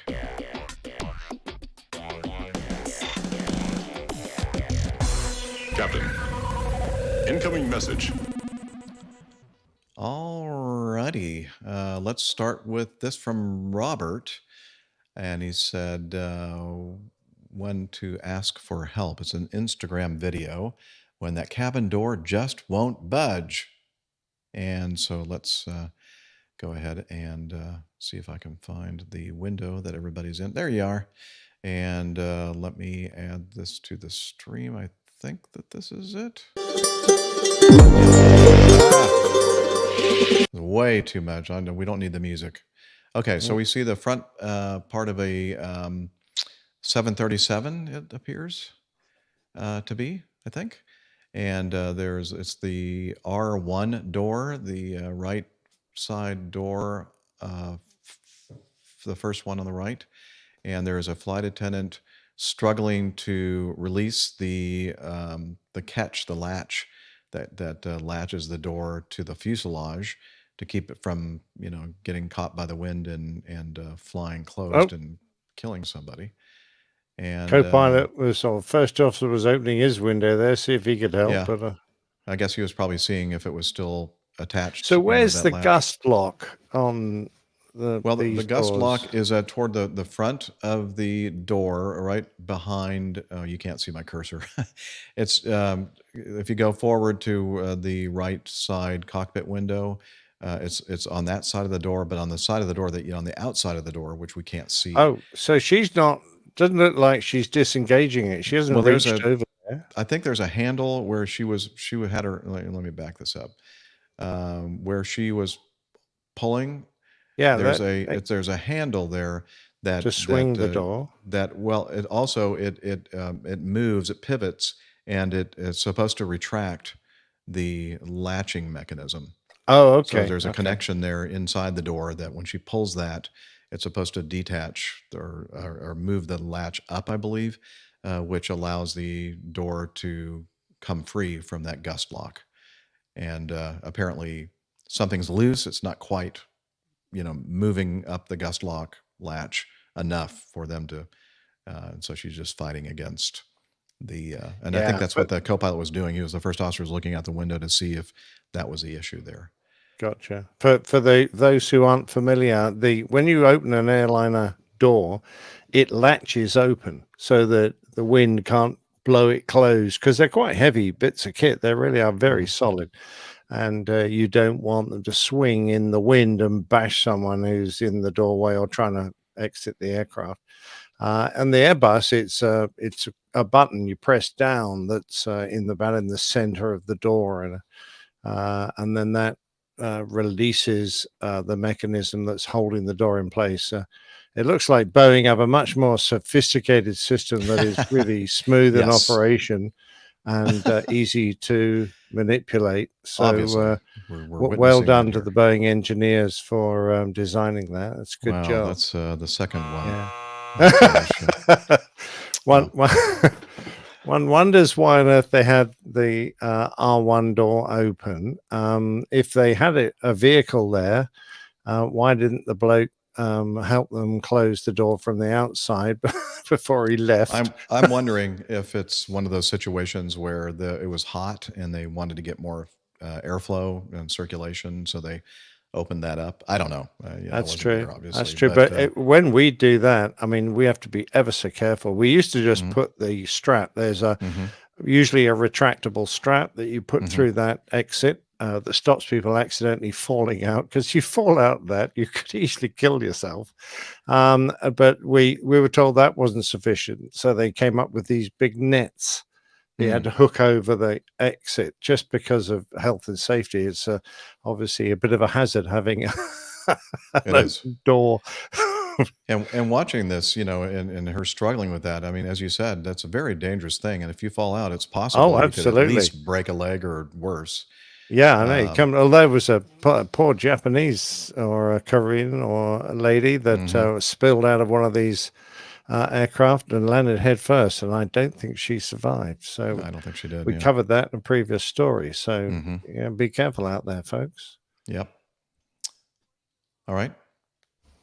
Oh, ridiculous wits. Yes, Masha has corrected us. It's James, also known as James Graves Brown, Captain Ridiculous Wits. Appreciate that, Masha. And I've met That's some James, and name. he indeed is quite ridiculous, and is short of a lot of wits. Oh, by the Okay. way, it's nearly 5 o'clock now, so I'm having my Oh, first good. beer. It is, obviously. Cheers.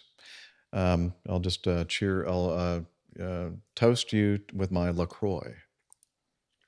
What's that? Water? It's sparkling water. Oh, lovely. Yeah. And let's see. Okay, so let's move on to the Sam Dawson segment of the show. Oh, yeah. And let's Couple see. here. We'll start here with this. In APG episode 574, you ran a story about the Falcon 900EX that overran a runway during takeoff. As an addendum to the story, the insurance underwriter, USAIG, is attempting to reject coverage for the damage due to the unqualified pilots who were not named on the policy operating the airplane during the accident. And these attach the article from AIN Online.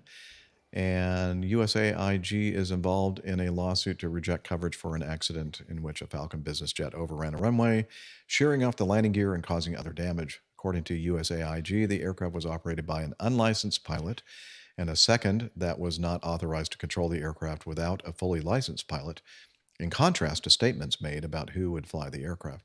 The defendant, which filed a claim on the accidents, meanwhile has maintained that USAIG should cover the accident because the operator did not provide any misrepresentations in writing. Let's see. So it talks about them covering a policy for the 2008 Falcon 900EX from a period of August 25th, 2020 to August 25th, 2021. During the underwriting process, USAIG required the aircraft owner, Aerospike Iron, a limited liability corporation, to answer a questionnaire on who would pilot the aircraft. Questionnaires were submitted for 2 individuals, but not the accident pilot, Scott Kitchens, who is listed as a director of aviation.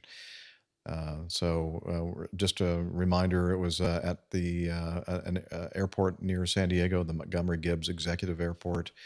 The pilots, Kitchens, who did not have a valid pilot license, and Nathan Russell, whose limited license prohibited him from piloting the aircraft without another pilot license in command. Aboard the takeoff, the aircraft ran off the runway into an unimproved section of the airport, incurring more than $75,000 in damage. Anyway, so yeah, they're saying, nope, I'm sorry, you're going to have to foot the bill yourself there because these people weren't on your coverage. Yeah, Sorry. the unintended consequences of their actions, really, in flying the airplane without the correct certification. And, some people might say, it was lapsed, or, only a little bit out of date, or I was intending to have it, or I was fully capable, but it's one of those things you have got to get right. I've no doubt that this insurance company will manage to avoid paying because of this lapse from the company and the pilots involved. I'm sure you're right. All right, continuing on with Sam Dawson Part 2. On episode 575, you discussed the ATR landing accident and the captain asking the first officer to take the yoke. Yeah, I thought that was kind of strange. My ATR time was a few years ago, so I apologize for any errors. The ATR has high wings and a narrow main landing carriage located under the main body. Because of this, the ATR has a tendency to lift a wing in a crosswind during the landing roll, so it's imperative that the yoke be kept into the wind. The pedal steering also wasn't all that effective as you slowed, and the tail lost airflow. So it was standard operating procedure in the ATR, after the captain landed, for him to say at some point, "You have the tops," meaning the first officer was to take the yoke, keep it into the wind, while the captain then transitioned his left hand to the tiller. If the FO was landing, the captain would state at some point, "You have the tops, I have the bottoms," meaning the FO kept the yoke into the wind while the captain took the thrust levers, tiller, and pedals. On one occasion, as a first officer, I had a captain who was new to the ATR. He was coming from the Embraer 120, the Brasilia, which had low wings and very wide main landing gear located by the engine nacelles. In the landing roll of the EMB-120, aileron displacement was not very critical as it slowed, so it was common to let go of the yoke and transition to the tiller. Out of habit, he did this to me on landing in a stiff crosswind. The ATR started to roll, pivoting on the main landing gear.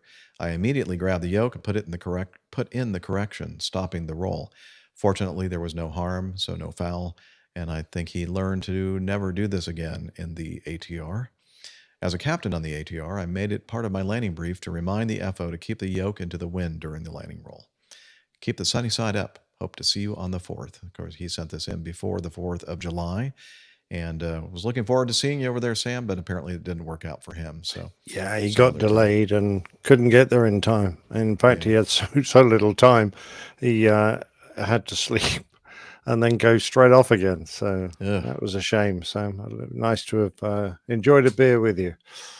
Yeah, I'm glad that you were able to send it, because we were kind of scratching our heads about that whole thing, that technique or procedure for like telling somebody to do something with the controls while you're on your landing roll. So thank you for kind of clarifying that for us. Yeah, indeed. And of course, I realized it was a high wing and that the wind can get underneath them quite easily. But of course, that combined with the narrow undercarriage must make it quite tricky in a crosswind. So Sam has a dog. We've seen Sam's dog before. I think there was a picture he sent in once of him arriving home from a trip, and then the second story window, there is dogs looking out the window like, "Oh, Dad's home." He said this, and he actually sent this to Liz, not all of us as a group, but we're going to do it anyway. This isn't really aviation related, but I thought you would appreciate the short video of my dog. He's a TV junkie and will spend hours watching anything with animals. Appropriately, his favorite film is the Disney animated movie Bolt. I've told him to standing so close to the TV will ruin his eyes, to no avail.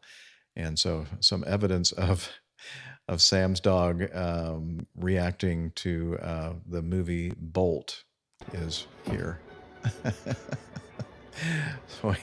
Oh, he's on his back legs. Yeah, he's on his back legs, looking intently. And it's only when Bolt, the main character, when he shows up, he's the one that he seems to be really keying on here in the video, and gets excited every time he sees him come on the screen.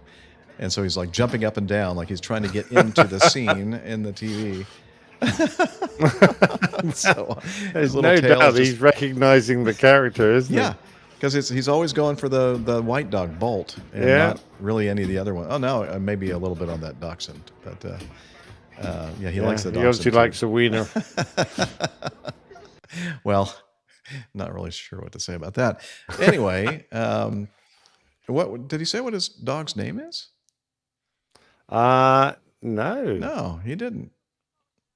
Junkie. Yeah, TV junkie. All right. So actually, that's a breed I haven't heard of before. He's a TV junkie. Yeah, well, they're kind of common over here. Are they? Okay, fair enough. Yeah. Yeah, that's what a lot of screen time will do for you. All right. So thanks for sending that in. That was brilliant. Sam was in the chat room earlier. Oh, Texas Analyst. Sam, we're talking about this next one. Okay, so let me remove a couple of these videos here and go on to the next piece of feedback from Texas Analyst. 5 dramatic airship accidents you've never heard of, and it's from a YouTube channel, a YouTube video entitled Deadly Impact. Greetings, Captain Jeff and APG crew. I've shared a few things from one YouTuber who delves into naval matters, and I've recently discovered another one who does more or less the same thing, only for ocean liners, which isn't to say that that's all he does. He branches out into some different topics from time to time. And in this case, he put out a video about a number of airship incidents. It's an interesting watch, but I'm mainly sharing this for the first part of the video. You'll see why. Thanks all for now. May your flights be stable and level. This is Texas and LaShock signing off. Now, I don't know if you're still there, Texas, in our live audience, but if you are, I did watch the entire, well, not the entire thing, but at least half of it, and then I rewatched it because he says here, I'm mainly sharing this for the first part of the video, and you'll see why. And I don't get it. I don't know what I'm supposed to be seeing here. So why don't we all watch a little bit of this video? I'm not going to play the whole thing. It was brought to you by Squarespace. Ladies and gentlemen, brought it's to you by Brady Squarespace. from Ocean Liner Designs, today with a non-Ocean Liner video. Have you ever heard of the phrase, what goes up must come down? In the brief time that airships were a popular means of air transport, they were involved in numerous incidents that shook the world. These incidents ranged from harmless and amusing to deadly tragedies that forever shook confidence in the validity of the vehicle. Look at this one. Oh, that's an American one. Here are 5 airship disasters and mishaps from history. Anyway, I don't want to get in trouble playing this. Number 5, the Los Angeles, 1927. Okay. The USS Los Angeles was a massive Zeppelin given to the... Okay, I was born in the Los Angeles area, but it was after 1927, so I don't think that's... United States by Germany as part of war reparations in 1924. She enjoyed a few years of normal service until her incident in New Jersey on the 25th of August, 1927. After being refitted and undergoing repair, the Los Angeles was supposed to conduct an 8-hour flight at 10,000 feet in the air. The airship was docked on the high mast of the Naval Air Station in Lakehurst, New Jersey, preparing for its flight when a breeze blew in from the southeast at around 3 o'clock in the afternoon. Rather than spinning to face the wind, the breeze began to lift the tail of the airship high into the air. And it kept on rising by its tail, and the men on board were forced to grab hold of the ship's girders to avoid falling over. Suddenly, the ship was standing at a 90-degree angle over its mast. In the engine room at the back of the airship, now high in the air, one of the engineers reportedly shouted, "Holy I can see New York." Nobody was quite... maybe that's what he's referring to. That famous phrase. Anyway, if you want Holy to watch beep, I can see New York, yes. If you want to watch the entire thing, we'll have that link in the show notes. I take exception to the title because I'd heard of most of those accidents, and I have absolutely no doubt at all that main man Micah knows of them all. So, yeah. I don't know who he's talking to when he says 5 accidents you've never heard of, but there you go. Oh, well, you're much more informed than most of us are, Captain Nick. and the fact that you lived in those days as well is also another. Well, Micah certainly did. I don't know about myself. Anyway, so thank you, Texas and LaShock. If you're still there, maybe you can write in the chat there exactly what it was, if we got it or not. But thanks for sending that in. Continuing on. I mean, that airship standing up, it was a real "that's what she said" moment, wasn't it? Yeah, very impressive. Was quite very dramatic. impressive. Yeah. Yeah, I do. But I'm trying to find it to see how long it takes me to find it. No, not with this new soundboard. I don't. Okay. Let's see. I need to load a new video, looks like. We have a lot of videos in today's show. And so this one is right here. And while I'm at it, I'm just going to go ahead and add the rest of them so I don't have to do this again. So far, we haven't had any issues playing the videos on today's show. So that's another one. And then the 2 from Gubby at the end. Bump. And bump. And there we go. Okay. 10 minutes to Plain Tales. Okay. Back over to Evernote. Here we go. Okay. Feedback from Sean H. And he says, "Good day, Captain Jeff, Steph, Captain Rick, Captain Nick, and Nick. Here is a link to a video of," and he forgot Liz. "Here's a link to a video of a FedEx MD-11 taking off out of Toronto, Pearson International, YYZ. On takeoff, they report their #1 engine thrust reverser engaged. I would imagine that would be a real startle factor. Yeah, so low to the ground. At any point, actually. Also with the MD-11 known for its smaller tail and rudder authority. I was also wondering if an emergency like this is covered in your sim training.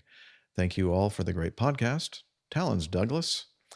Sean H. And he included a link to a video, and we're going to go ahead and play that now.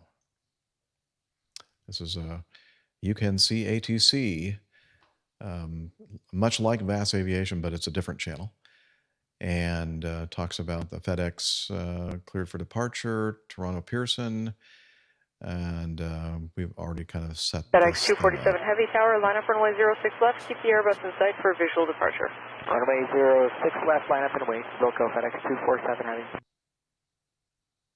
I think this was at night. FedEx 247, maintain visual separation, clear takeoff runway 06 left. Maintain visual separation, runway 06 left, clear for takeoff, FedEx 247 Heavy. Okay, it starts its takeoff roll and becomes airborne and goes, oh, he's heading for Liz's place. Yeah. And 247, is everything okay? No. And FedEx 247, we're declaring an emergency. We have an issue with engine number 1. Yeah, I'll say it's an issue. FedEx 247, Roger. What do you require? We'd like to return to the field. We'd like to level off, probably around 3,000 or 4,000 here. FedEx 247, Roger. Okay, continues straight ahead. 247, contact departure 1288. 1288, FedEx 247. Toronto departure, FedEx 247, emergency aircraft. We'd like to level off around 4,000 feet here. Number 1 thrust reverser has engaged. FedEx 247, roger that. Level off at whatever altitude you require, and would you like to turn back towards the airport? Affirmative, we'd like radar vectors back to the airport, and we'll let you know when we're ready. FedEx 247, turn left, hitting a 300, 300 heading. Left turn, 300. Okay, are you wanting to go back in immediately, or do you need some time? We need some time, but we're turning left turn now, heading 300, FedEx 247. Roger.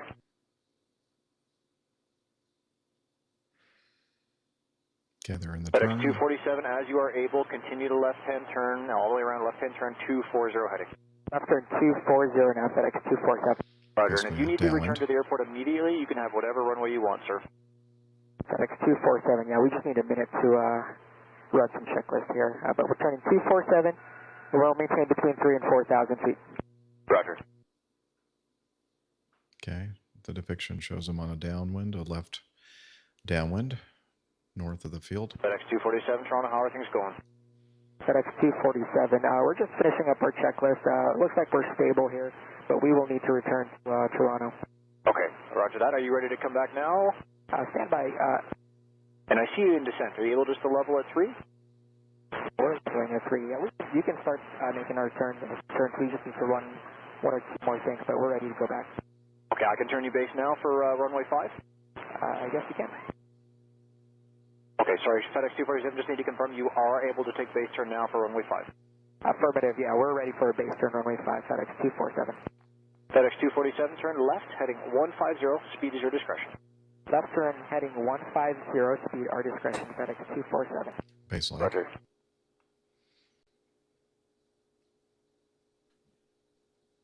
FedEx 247, when you have a second, I do need your numbers on board, please, for the emergency. The trucks are waiting for you.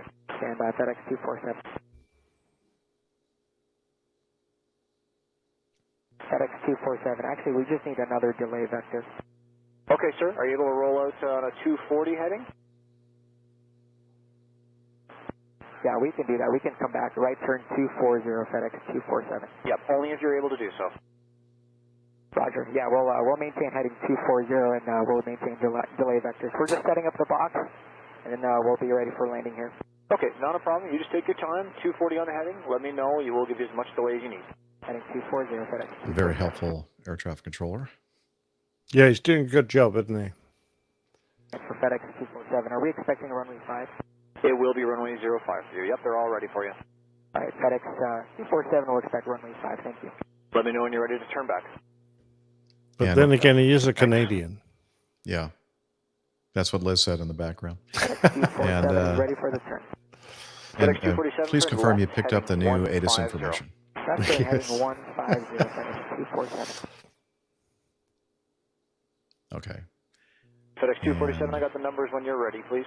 FedEx 247, we have about 3 hours, 10 minutes of fuel and 2 souls on board. Okay, can you be a little bit more specific about the fuel? Yes, sir. Yes, 48,400 pounds to be exact. 48,400 pounds, 2 souls. Affirmative, FedEx 247. Thank you kindly. That's easier, just to give the... No dangerous goods, look FedEx at the 247. gauges. No dangerous goods. FedEx 247, confirm no dangerous goods. That is correct. We have no dangerous goods on board FedEx 247. Except for these lithium-ion batteries. Yes, sure. 247, Yeah. continue Some left heading explosives. 090, intercept the localizer, runway 05. Heading 090 to intercept the runway 5 localizer, FedEx 247.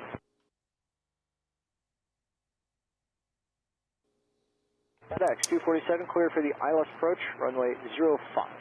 Clear for the ILS approach, runway 05, FedEx 247 heading. Roger. Anyway, I think that's pretty much the end of it. They landed safely, and yeah, that's one of the folks in the live audience asked if that's something, or no, actually Sean H, the guy that sent this in, asked if this is something that we cover in our sim training. And to be honest with you, I mean, maybe we do, but I don't remember ever having this scenario in simulator training. I certainly have. Okay. We should. I think perhaps more of an issue with having our thrust lines out on the wings rather than on the fuselage. Yeah. But when you're on a twin-engine airplane, you're predicated to have enough power to cope with an engine failure. But a thrust reverser that it deploys is a different kettle of fish, because not only have you lost the forward thrust on that engine, you've now got reverse thrust opposing your direction of travel. So it's not just going to be the lack of thrust, you're actually getting negative thrust out of that engine, and particularly whilst you've got it powered up. So it can be very dangerous. On a twin engine airplane with the engines out on pods, of course, if you get reverse thrust, it'll cause an enormous yawing force, which will twist the aircraft. So not only will you slow, the aircraft will yaw in the direction of the engine fault. It's one of the few emergencies where the crew need to identify it quickly and very confidently identify which engine it is, making certain you throttle back the correct engine. And usually the immediate action is to bring that engine back to idle before you do anything, because the aircraft can go out of control fairly promptly if you don't deal with it, particularly if it's just as it happened to these guys not long after takeoff, when they're still at a relatively slow energy state. It can make life very difficult. On their number one engine, it is a podded engine out on the wing. I don't know if their center engine on the fin has reversers. Do you know, Jeff? I don't know whether that has reverse or not. Maybe somebody out there knows. We do have a great comment from a C5 Galaxy driver, Super Fred driver. Inadvertent TR deployment is the emergency that keeps me up at night, in Fred. Yeah, in fact, I'm sure that he's well aware of that. At least one accident that I can remember, maybe there are more, where I think they were taking off out of Delaware, the Dover, Delaware, Dover Air Force Base. And I think that's where they were taking off, or it may have been in Germany. I don't remember anymore. But a fully loaded C5, either just after liftoff or shortly after liftoff, I think at least one of the engines went into reverse, and they couldn't control the airplane, and they ended up crashing. But maybe Super Fred driver can kind of fill in more details for me, but I seem to remember something like that, and I can understand why that keeps him up at night, that scenario, for sure. Yeah. I mean, in reality, when you get a thrust reverser deployed warning, more often than not, the thrust reverser has moved just enough to trigger the micro switch or the proximity switch that tells the emergency system or tells the system that the reverser has deployed, but it hasn't fully deployed. So the way you can usually tell the difference is the amount of vibration and obviously speed loss and the yawing moment that occurs for the full deployment. But it doesn't matter. The immediate actions are still the same. You identify, obviously, get that throttle back, and then into the QRH for the appropriate actions for your type, which you usually would involve, in a severe case, shutting that engine down so that you don't get any more negative thrust out of that aircraft. Yeah. So Super Fred Driver said it was Ramstein. After I said Dover, I'm thinking, well, maybe I think it was in Germany. It was Ramstein Air Base in Germany, and the number 1 deployed shortly after rotate and rolled the aircraft inverted. Yeah, that's one of the critical engines. So that would have been really hard to handle. And that rolling motion comes from the fact that you've had a severe yaw, and the advancing wing is going to have much more lift now. The trailing wing, if you're close to stall speed, might even be in a stall condition, and the aircraft will roll very quickly unless you can do something about it. So yeah, that's a horrid thing to be in, which is why there are usually so many interlocks built into the thrust reverser system, because it's definitely not something you want to happen in flight. Horrible emergency. Nick Camacho, you're the next contestant in the APG Price is Right. Hey! From his home studio in the Air Capital, low and slow pilot, A&P, mechanical, airplane enthusiast, and engineer in the aerospace and defense industry. It's Nick Camacho. Hey, guys. Glad I could drop in here right at the end. Yeah, me too, because I always enjoy playing your sound bumper. Yeah, we do have some questions for you on something we covered earlier in the news segment, but we're going to get to that. Hopefully you can hang around long enough for us to ask you those questions. No, I was just showing up for 30 seconds. Oh, okay. You just wanted to make your grand entrance and then leave? Hit a fame, and then I'll get out of here. Yeah. Okay. We got about an hour left in the show. So, yep. Okay, great. All right. So, which makes it about the time that we normally play the Old Pilot's Plain Tale. And so that's what we're going to do here. And the title of today's Plain Tale is The Wood Duck, Part 2. Take it away, Old Pilot.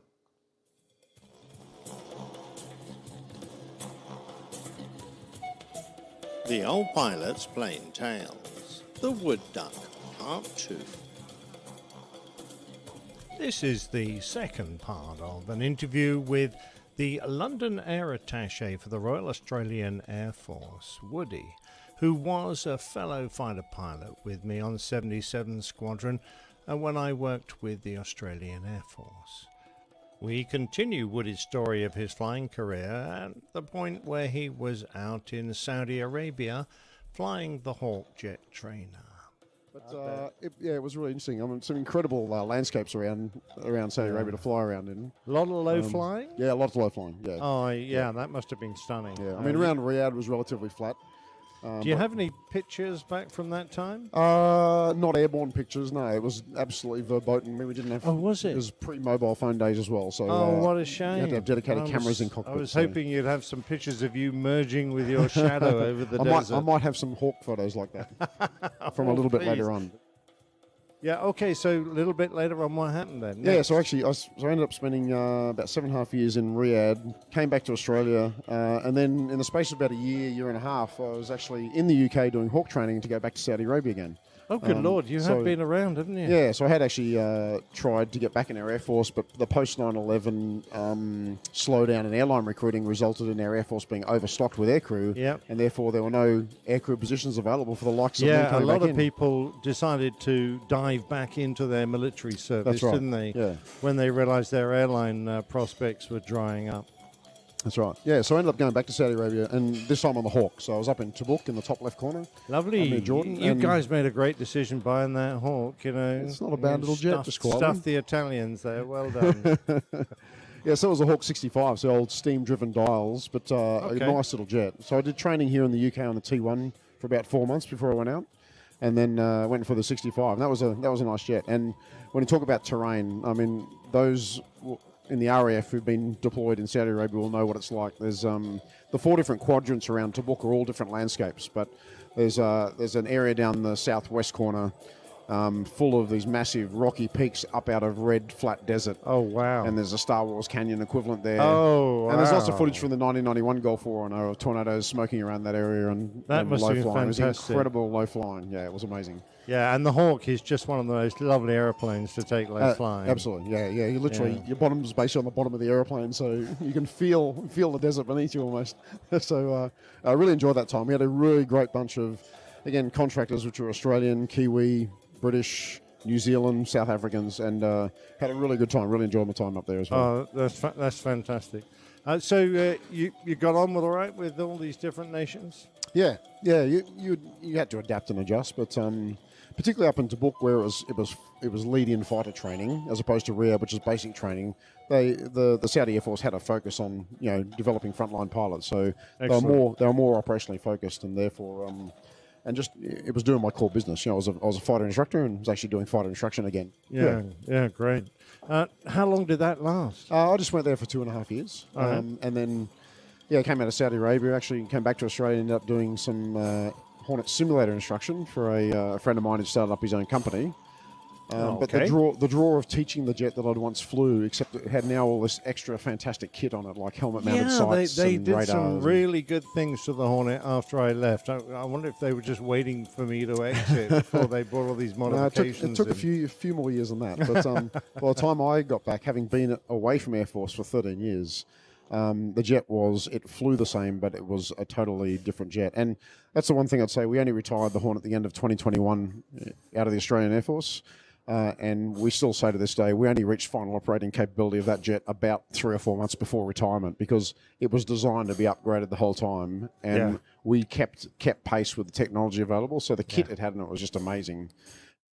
Flew better than it did because they improved the flight control system in it.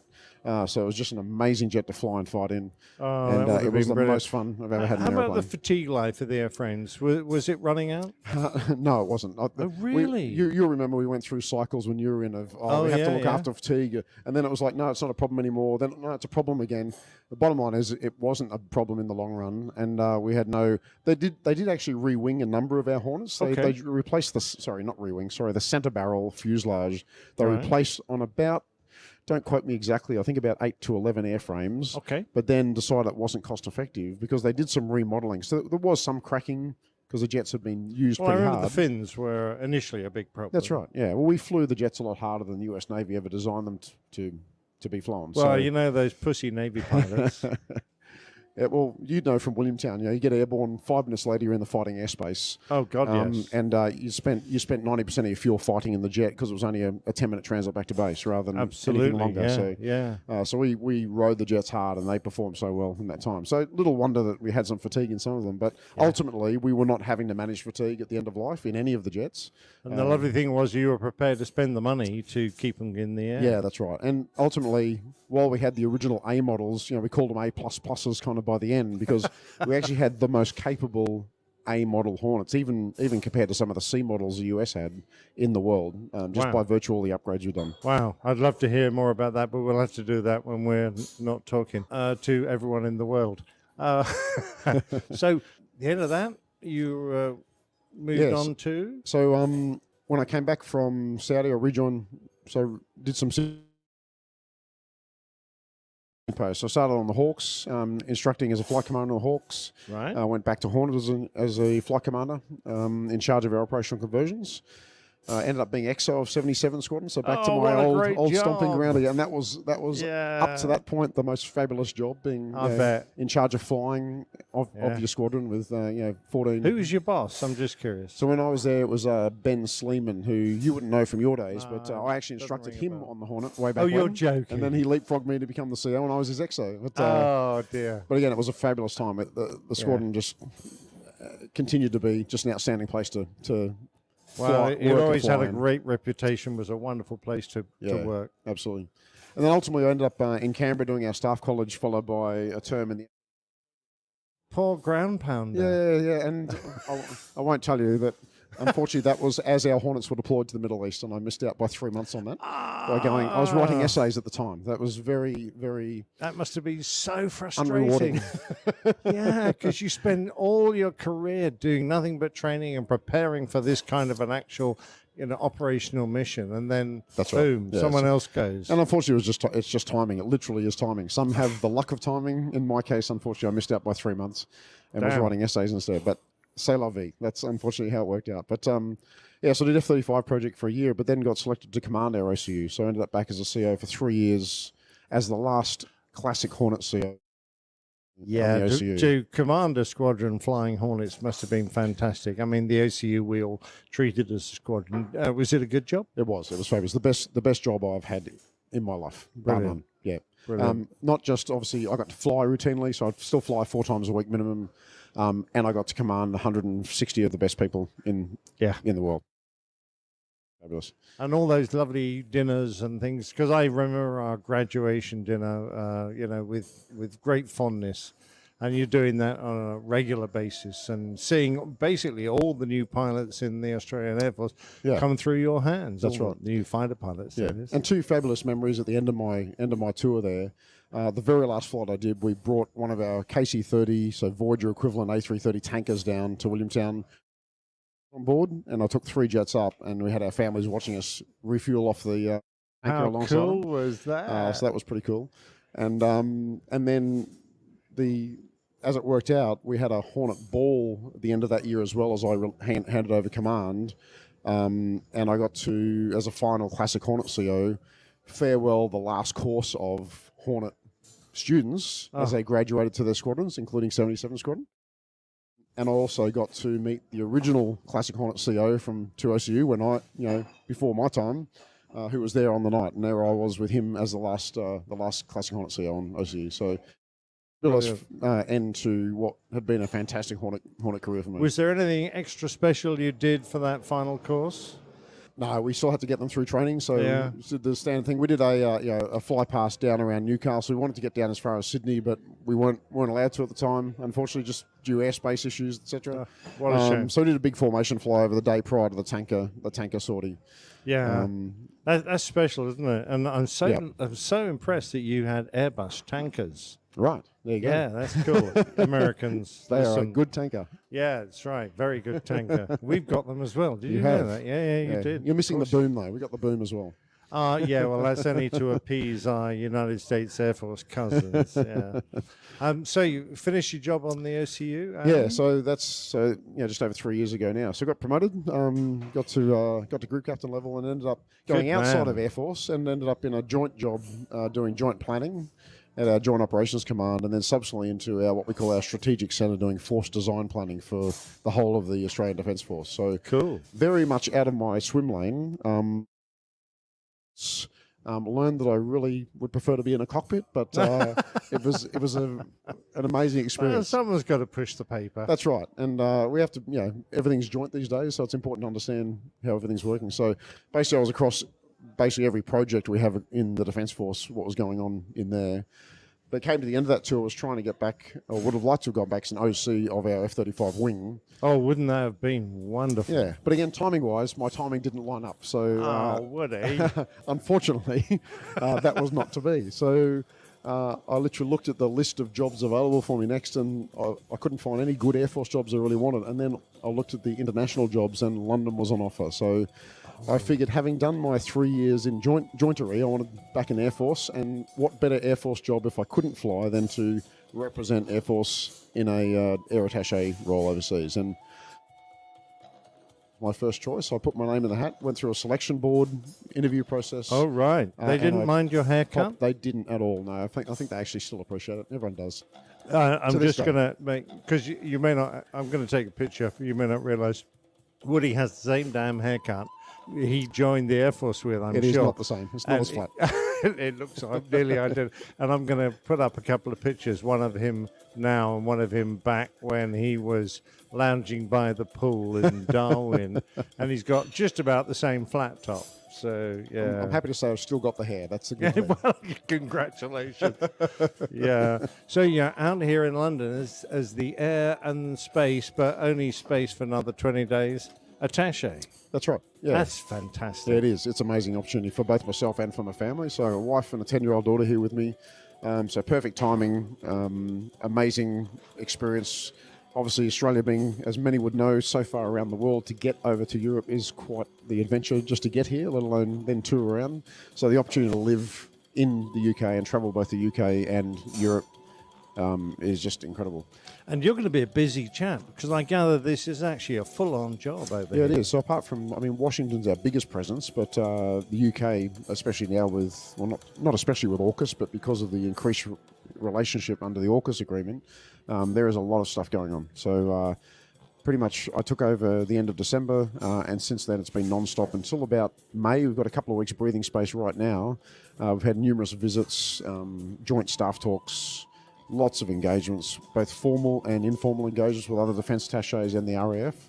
But I've had, the good fortune to attend, the 617 Squadron Dambuster Memorial Service at St Clement Danes Church just across the road from the Yeah, it's almost, if we climbed out of this pub and looked down the street, we'd be able to see it. It's right there. Yeah, it's right Absolutely. there. And so that was really special. I actually delivered a reading, on behalf of the Australian contingent of 617. Of course, Squadron. there were Australians as part of 617 Absolutely. during the Dambusters raid. That's yeah, right. And not all of them made it back. No, they didn't. No, certainly that must have been quite a touching moment. It was. No, it was very, very moving. Similarly, I'm invited to Battle of Britain Memorial that will happen in a few weeks' time. I've attended a Bomber Command support group memorial.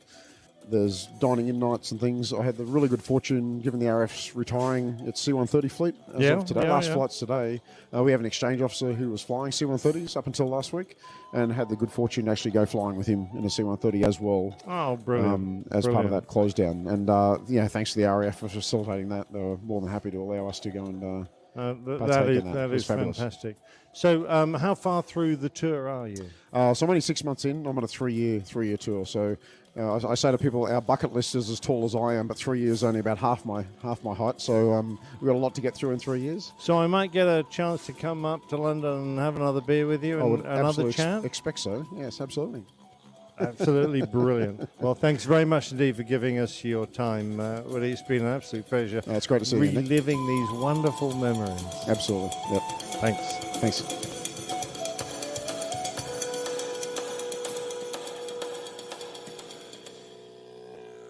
Good stuff. Yeah, what a lovely guy Woody is, and he's got a wealth of stories. We only really touched the surface, but it was great to see him again after all these years. Yes. I do apologize for the little hiccups in the playback of that plane tail. Not really sure what's going on, but an investigation is in progress. The Board of Inquiry has been formed. We'll update you on the preliminary report next episode. Excellent.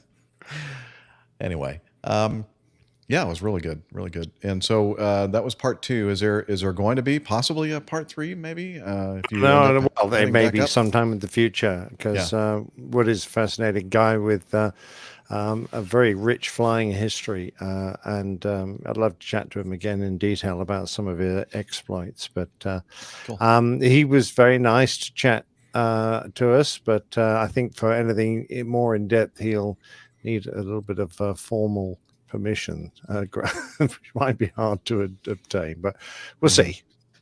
Okay, very good. Now, I mentioned before we started the plane tail to Camacho that there was something earlier in the show, it was news item E, I believe 01E, regarding the Cessna Cardinal accident in Hot Springs, and it was part of the narrative here. They were interviewing the student pilot that survived this crash, and I highlighted it. Camacho as the passenger stated she repositioned the elevator trim wheel to a full nose-up pitch trim position, while the pilot radioed Mayday on the CTAF. And I just thought, and Nick and I were discussing this, and obviously we don't have extensive experience in GA, general aviation. Is that like, does that strike you as something that you would think is a good thing to do, or not? So it's worded.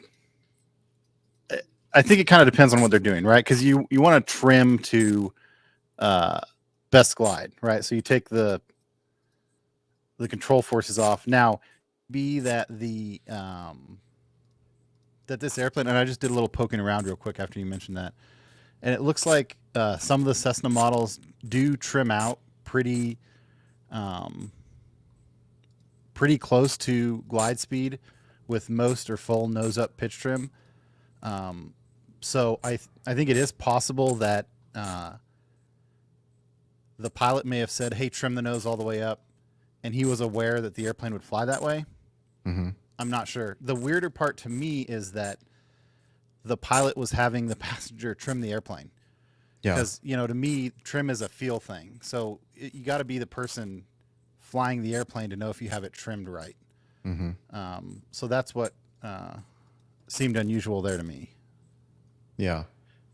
That whole thing, I can't tell from the narrative if that was something that he asked her to do or she just kind of decided to do on her own. Right. Yeah, so that's kind of a question mark. Yeah. Oh, Liz is asking me a question. Go ahead, Liz.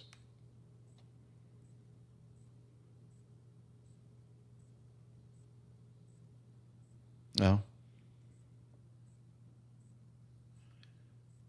She's wondering if this is kind of an effort perhaps to position the pitch of the aircraft to like siphon or drain the last bit of fuel in the fuel tank, or slosh it around or whatever just to keep the engine running. I guess that's a possibility, but I don't know. In my mind, if I were in the pilot seat and the engine quit and I was that low to the ground, I think I would just focus on flying the airplane to the ground. But that is, I guess, that is a thought process that would go through somebody's mind. Okay. Yeah. Nick, just a quick pause. Could you reset your Motu because it's just really glitchy? Okay. Yeah, it's not good. Yeah, we'll wait for him to come back. See you, Tanya. She's got to run. Cheers to everyone. Have a great weekend. She's probably already gone, but just in case she's still here, we love you. Have I shown everyone my big cock? Oh, look at that. Wow.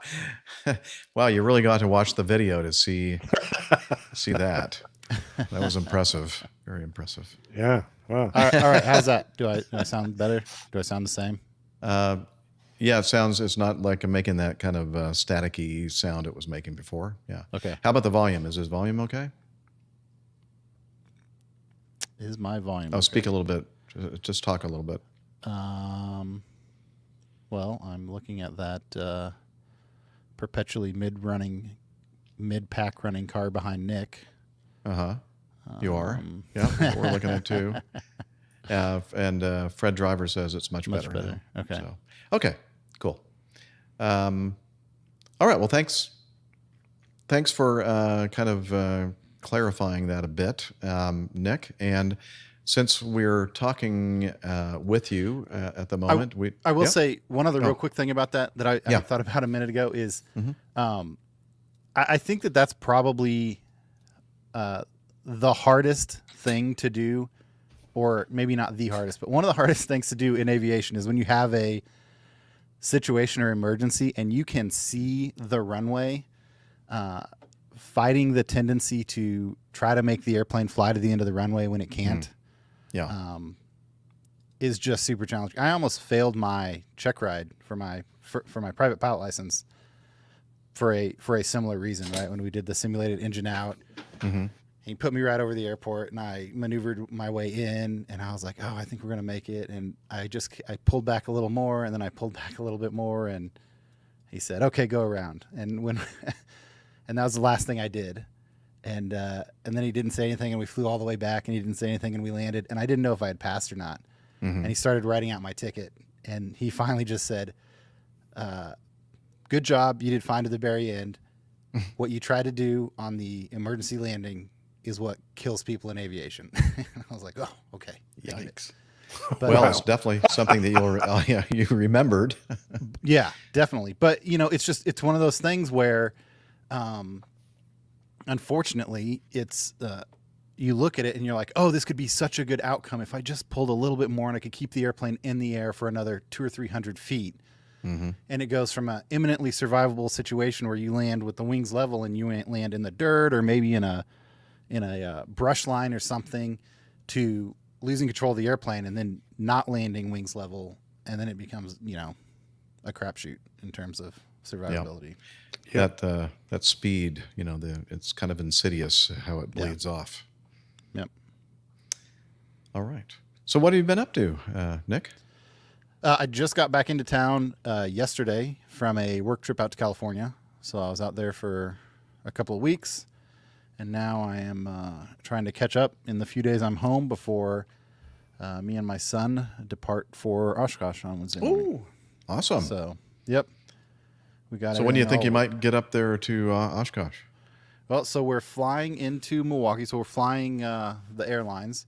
Okay. And we're flying into Milwaukee and then renting a car and driving the rest of the way. So I think probably mid-afternoon we'll be in Oshkosh on Wednesday, and we'll be there Wednesday night, Thursday, and Friday, and then probably leave Friday evening and head back to Milwaukee, get a hotel room, and then our flight back home is first thing Saturday morning. So cool. I think Steph said something about trying to get up there, Thursday and Friday? Is it right, Liz? I think that's right. Yeah. I remember exactly what you said, but in the latter part of the week. Well, maybe I need to go up there too, the latter part of the week. I don't know. We'll see. Be great. Yeah. We're not going to do anything, fancy like a show or anything, yeah. but it'd be kind of fun to see you guys and maybe record something, just off the fly. I'm pretty excited. It was it took a little bit to convince my son to come along with me, and he's, as I've mentioned a couple times before, he's really getting into aviation, so I think he's excited for that part of it. But I think there's a little bit of trepidation just because it's Oshkosh is such a big deal for us, and it's and we talk about it so much, and then I don't think my wife helps when she talks about. She kind of comes at it from the standpoint of like, are you sure you want to take him? Like, it's going to eat into your Oshkosh, and you're not going to have to do something. You're going to have to cut back on the things you do, which is true. But I'm pretty excited to go take him up there. And I think it'll be wonderful to take your son along. You'll have a great time, Nick, I'm sure. Yeah. That the time that fathers and sons can spend together is just. You don't realize how important it is until, later in life when you lose your father and you think, I've never had the time to. And I wasn't sure, obviously 10 years. My son just turned 9, so I guess not 10 years ago, but before I had kids, and even when I just had my kids, it was always kind of in the back of my mind if we'd make it up there, while my dad's still going full steam and everything. And I've had friends whose parents have passed away shortly after they had kids, and we talk about stuff they thought they were going to be able to do and didn't quite make it. So, I'm pretty excited to get up there with Daddy and Cannon. So it'll be fun. That's going to be awesome. Oh, right. We got about 40 minutes, really that much? About 30, maybe a half an hour, a little over left. And so if you guys don't mind, we'll continue with the feedback. And this, oh, okay. So we were hoping, I know many of you have wondered, is that Miami Rick guy ever going to be back on the show? And we're hoping at something. We were actually holding this to the side a little bit, hoping that that Rick would be able to join us and cover this as well. But we're just going to have to push on and do it without him. But you'll see why we were thinking about holding this for Miami Rick. He has seen this, yes. This is from Matt, his first time feedback, flying with Miami Rick. Hello, APG crew. I've been listening since 2017 while working on ratings and have neglected to send any feedback, but I intend to rectify that today by sharing a recent experience with one of my captains. Before I share the story, here's a little about my aviation journey for anyone interested in making a career change, but I'll spare most of the details for brevity. I transitioned out of an engineering career in 2019, and then I instructed for a year before getting hired by Republic Airways in 2020, as I was hitting the magical 1,500-hour mark. Unfortunately, COVID hit a few months before my class date, so I got the opportunity to instruct for another year and wait for the world to open back up. Finally, in 2021, I started with Republic flying the Embraer 175. Needless to say, it was a bit of a rocky start to this whole airline career idea, but at least I had the APG to help keep the dream alive while I waited. In 2022, with only 600 hours of turbine time, I was offered my dream job in the right seat of a 747 and based in Anchorage, Alaska. Now, fast forward to a few weeks ago. I've been finished with training now for a few months and settling into a routine. I showed up for a flight from Anchorage to Korea with another FO and a captain that I had not flown with before. The captain needed a landing, so it was going to be his leg, and the other FO would be the pilot monitoring since he hadn't flown in a couple of weeks and wanted the seat time. Therefore, I got to do the walk around, make coffee, and help out from the third seat. During the flight, the captain asked us new FOs how to tell if the plane was accelerating correctly on takeoff roll. I knew I'd heard this discussed on the APG, but I couldn't remember all the details. It's something about 20 seconds to a certain speed, maybe 80 knots, or was it V1? It's been a while since I'd heard the episode and the details were cloudy. Before I knew it, he was explaining the process at length, and something clicked. I realized that I was sharing the flight deck with none other than Miami Rick. I couldn't believe it. I knew he had recently transitioned back over to the 7.4, but I hadn't heard him talk about finishing training yet on the show, so I assumed he was still in training. Also, with around 3,000 pilots in the company, I figured it might be years before our paths crossed, so I simply wasn't on the lookout. Well, I can confirm to the APG community that Miami Rick is just as passionate at teaching new FOs in this company on how to be safe pilots as he is about sharing his wealth of knowledge on the show. Over the next few days, our schedules kept us together from Anchorage to Korea to Thailand and finally Shanghai, where we split off in different directions. He continued to share his knowledge the whole time, whether it was helping to decode the Chinese ATC instructions or finding the fastest route through customs in Thailand. Also, I got a masterclass on energy management when the Korean controllers left him high and fast while vectoring him to final. We did not need to go around, but it was fun to watch how he managed the situation. Miami Rick, it was a pleasure to fly with you, and I look forward to more flights in the future. I'll try to finish it up here by saying thank you to all the APG crew for the knowledge and positive outlook on this career that has been shared over the years. It was a bit intimidating to jump careers and navigate the process from 0 hours to a destination airline. Listening to this podcast has always provided positive reassurance that I was making the right decision, and I couldn't be happier with the outcome. Thanks to you all, Matt up in Anchorage. Wow. Ah, that's Congrats great to you, feedback. Matt. Love it. Yeah, Very well nice. done, Nice Matt. job. And Yeah, well done, well- Miami Rick. Yes. You didn't chew his head off. Yeah, you always wonder, okay, he comes across a certain way on camera, but what is he really? Yeah, exactly. Yeah, ooh, Walter Mitty there. Yeah, that's brilliant.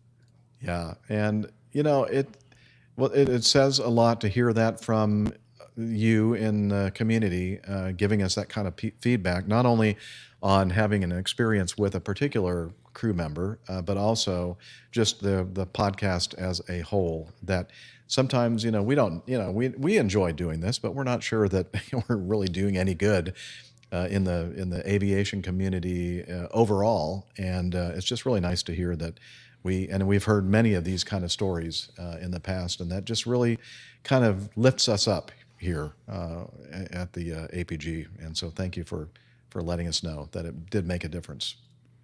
Yeah, I was particularly interested in the being left high and fast and how Rick recovered, because knowing that the 747 flies like a house brick, you just close. He was ready for it. You just close the throttles.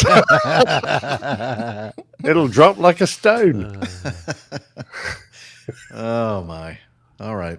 Okay. Half an hour left. Okay. That's it. I've had enough. I won't do any more. Promise. Okay. Kick him off the show. All right. You've had your fill of Boeing bashing for today. Absolutely. Yeah. Let's see. Drew writes in Smoky Bear question. Here in the Midwest, we have been plagued with days of smoke and air quality alerts from the wildfires in Canada. While I know it's not great for the performance of the human body, it got me thinking, does the smoke and particulates hamper performance of aircraft, especially the engines, or specifically the engines? If so, how do you adjust, as I'm guessing it's not often a problem that occurs? Love listening to your show, and if this has already been asked, I apologize. I'm a few episodes behind. Fair skies and tailwinds, Drew Pollock. So, Captain Nick, I think you said you did a little bit of research on smoke from fires and impact on jet engine performance. Yeah, I dug around a little bit. I mean, first of all, from my own experience, whilst we're very cautious of volcanic ash plumes, forest fires and just that kind of smoke and soot in the air, not so much. In fact, we don't avoid it at all. So I assumed that it would have no impact or very little impact. I think the dilution when you're at cruising altitude is so high that you're going to have negligible, if any, effects, and if there are any, they'll be very long term. And before anything builds up and becomes a problem, the engine will probably have been through an inspection, and they'll have discovered it. But of course, for specialist aircraft like those that fight forest fires, they're in that sort of environment much more often. And I found a thesis written by Hunter Charles Janes, specifically dealing with the effects on jet engines and of particulates. And even though the sort of particulates you get from volcanic ash are very dangerous because of their tendency in the high temperatures in the engine to melt and become glass-like and adhere to the turbines and the compressors blades and affect their performance. And they're very not corrosive, but they're very abrasive, so they wear down very quickly. The blades, they can change their shape, they can affect them so that the engine effectively becomes it starts stalling. The airflow will no longer go around the blades in an efficient manner. To a certain extent, albeit much lesser, the same can occur with soot particles and other carbon particles that come off forest fires.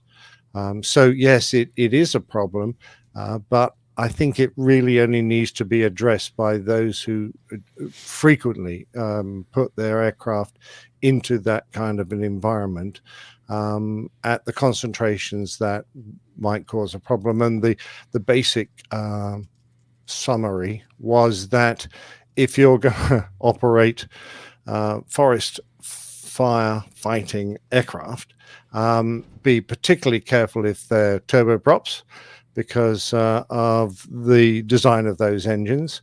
But regardless, you need to do more frequent engine inspections to check for damage, corrosion, buildup, etc. In the core of your engine. Excellent. Camacho, does smoke affect or have any effect on GA aircraft? I don't think substantially. You know, most airplanes are using air filters, so the air filter will catch a lot of the larger particulates. In terms of efficiency, I don't know. You know, that becomes more of a density of air type of issue, and so if the smoke is warmer and and it is less dense than the surrounding air, then that would have a mild impact on engine performance. But in terms of just, I think he's talking about like the broader scope of like the giant amounts of smoke coming down from Canada. But, you know, just generally in terms of localized forest fires and stuff like that, it's more of the larger area is generally more governed by maintaining a safe space for the firefighting airplanes than it is concerns for other airplanes flying around. So a lot of times you'll have to be more concerned with not broaching any TFRs around forest fires as they keep the area clear for the firefighting airplanes, and then that keeps you away from a lot of the smoke, at least in my limited experience. The cabin air filter. Yeah, Micah says, and don't forget to change the cabin air filter. That's a nice reminder. Absolutely. Okay. We have some audio feedback on the next one from, JJ Pittsburgh. And let's hear what he has to say. Greetings, APG crew. That's loud, isn't it? No? Okay, maybe it's the way I have. It has it's the way I've adjusted things that I'm hearing. Hang on. Let me adjust myself over here a little bit. Oh, that's right. I had to bump it up earlier because of something that was not very loud. Okay, let's try it again. Greetings, APG crew. It's JJ Pittsburgh. Hey, I was thinking about this. You have the meetups for APG, and you do the audio feedback from the meetups and all that kind of stuff. If anyone knows me, they know that I love connecting. I've met up with many members of the APG community, including Captain Dana, Captain Jeff plenty of times, Armando, all the network of people, Dr. Steph, and I love it. I'm a people person. And anyway, I was thinking about it. I've been going on a lot of dates lately, and because I'm getting myself out there. I'm a single guy. I just kind of getting myself out there. So what I was thinking would be interesting is put out kind of a just a notice that would be a fun type of meetup if there is a single lady that's in the APG community that would like to meet up at some point. I'd like to take them to dinner, and who knows what'll happen. But, we could do it as a thing for the show. We could send in feedback from it and find out what happens, I just thought that would be a fun idea. Also, if you guys know me at all, you would know that I'm on the road a lot. So this is definitely... That's exactly what I was thinking. Doesn't have to be a local JJ Pittsburgh type of thing. This could be, probably anywhere on the East Coast at least. We could work something out someday. I went to Oshkosh last year, so who knows? Maybe we could end up going to an air show together or something, whatever. I figured I'd throw it out there, throw it at the wall, see if it sticks. And it would be a fun idea maybe for some feedback to I always think of new and fun ways to present feedback. So anyway, I hope all is well. And anyway, peace and love, peace and love. Peace and love, peace and love. Always good to hear from JJ Pittsburgh. Interesting idea. Liz immediately notes that she is not going to take on the task of running the APG dating app. See, you're a better person than me, Jeff, because if I saw that note, I would have read that out as Liz 100% volunteers to run that for you. Well, then she would have 100% corrected you that you're misreading. Well, since Tiffany's not here to defend herself, perhaps we should get our librarian to set that up. Oh, yeah. Well, she seems to be a very busy person. I don't know if she has enough time in her life for that either. But you know, you kind of hinted at it, JJ. I think that just having a meetup and you guys out there, you can self-start your own meetups. It doesn't necessarily have to be an APG branded meetup. It'd be an aviation podcasting meetup or whatever you want to call it. I mean, they're always fun for us to attend for sure. But, you know, if you are living in a certain area of the country, let's say Pittsburgh, and, you know, I know we have several listeners up there in the Pittsburgh area. And, yeah, we'll definitely publicize it. And you could even make a little meetup report and you could send that in and we could play it and make it a segment of our show. And I know one of my favorite podcasts to listen to, they do this very thing. They have meetups all around the country, all around the world actually, and they usually record something and send it in, and it's actually a segment of the show every week, or every twice a week actually. So and that's a great way to meet like-minded people, and you never know, you might just head it off with somebody that shares the same kind of values and the same kind of passion for aviation, etc. So I think that's the way to do it. Am I available to sing at their wedding? Could be, might be. Yeah. I'm not going to be really, really busy. I was going to say in a couple of months, pretty soon. Yeah. I can just imagine you doing Ave Maria as the bride walks down. I can do that. Aisle. I can do that. Yes. Although I've never sung that solo myself. I've heard it sung by a lovely female voice. Actually, it wasn't a wedding. It was 2 funerals that I've sung at in recently. Oh, perhaps we should think of something more But I appropriate. don't think it's necessarily, yeah, maybe something more uplifting. I don't know. Anyway, and you know what? JJ is quite a singer as well. In fact, JJ, we haven't heard about your progress or your whatever in that area, your recording career, but you know, he's supposedly a really good singer. So excellent. Anyway, so that's some food for thought, I guess. JJ, thanks for sending in the audio, and it's always good to hear from you. And so if anybody else out there has any idea, but again, we encourage people to get together and spend some time with each other and talk about, so you can talk about us behind our backs, and yeah, and then let us know that you did that and send in the drink beer. evidence. And drink beer, cocktails, whatever, good food, good company, and yeah. So I like it. All right, should we do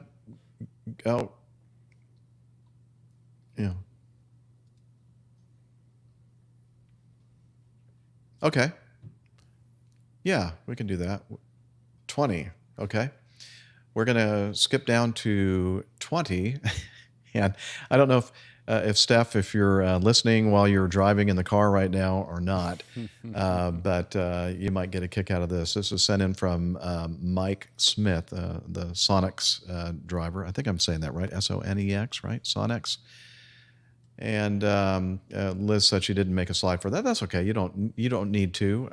Well, I guess I could always share this again. Okay, so somebody else set it up while I'm setting up the oh, I see what you were saying. Set up the image first.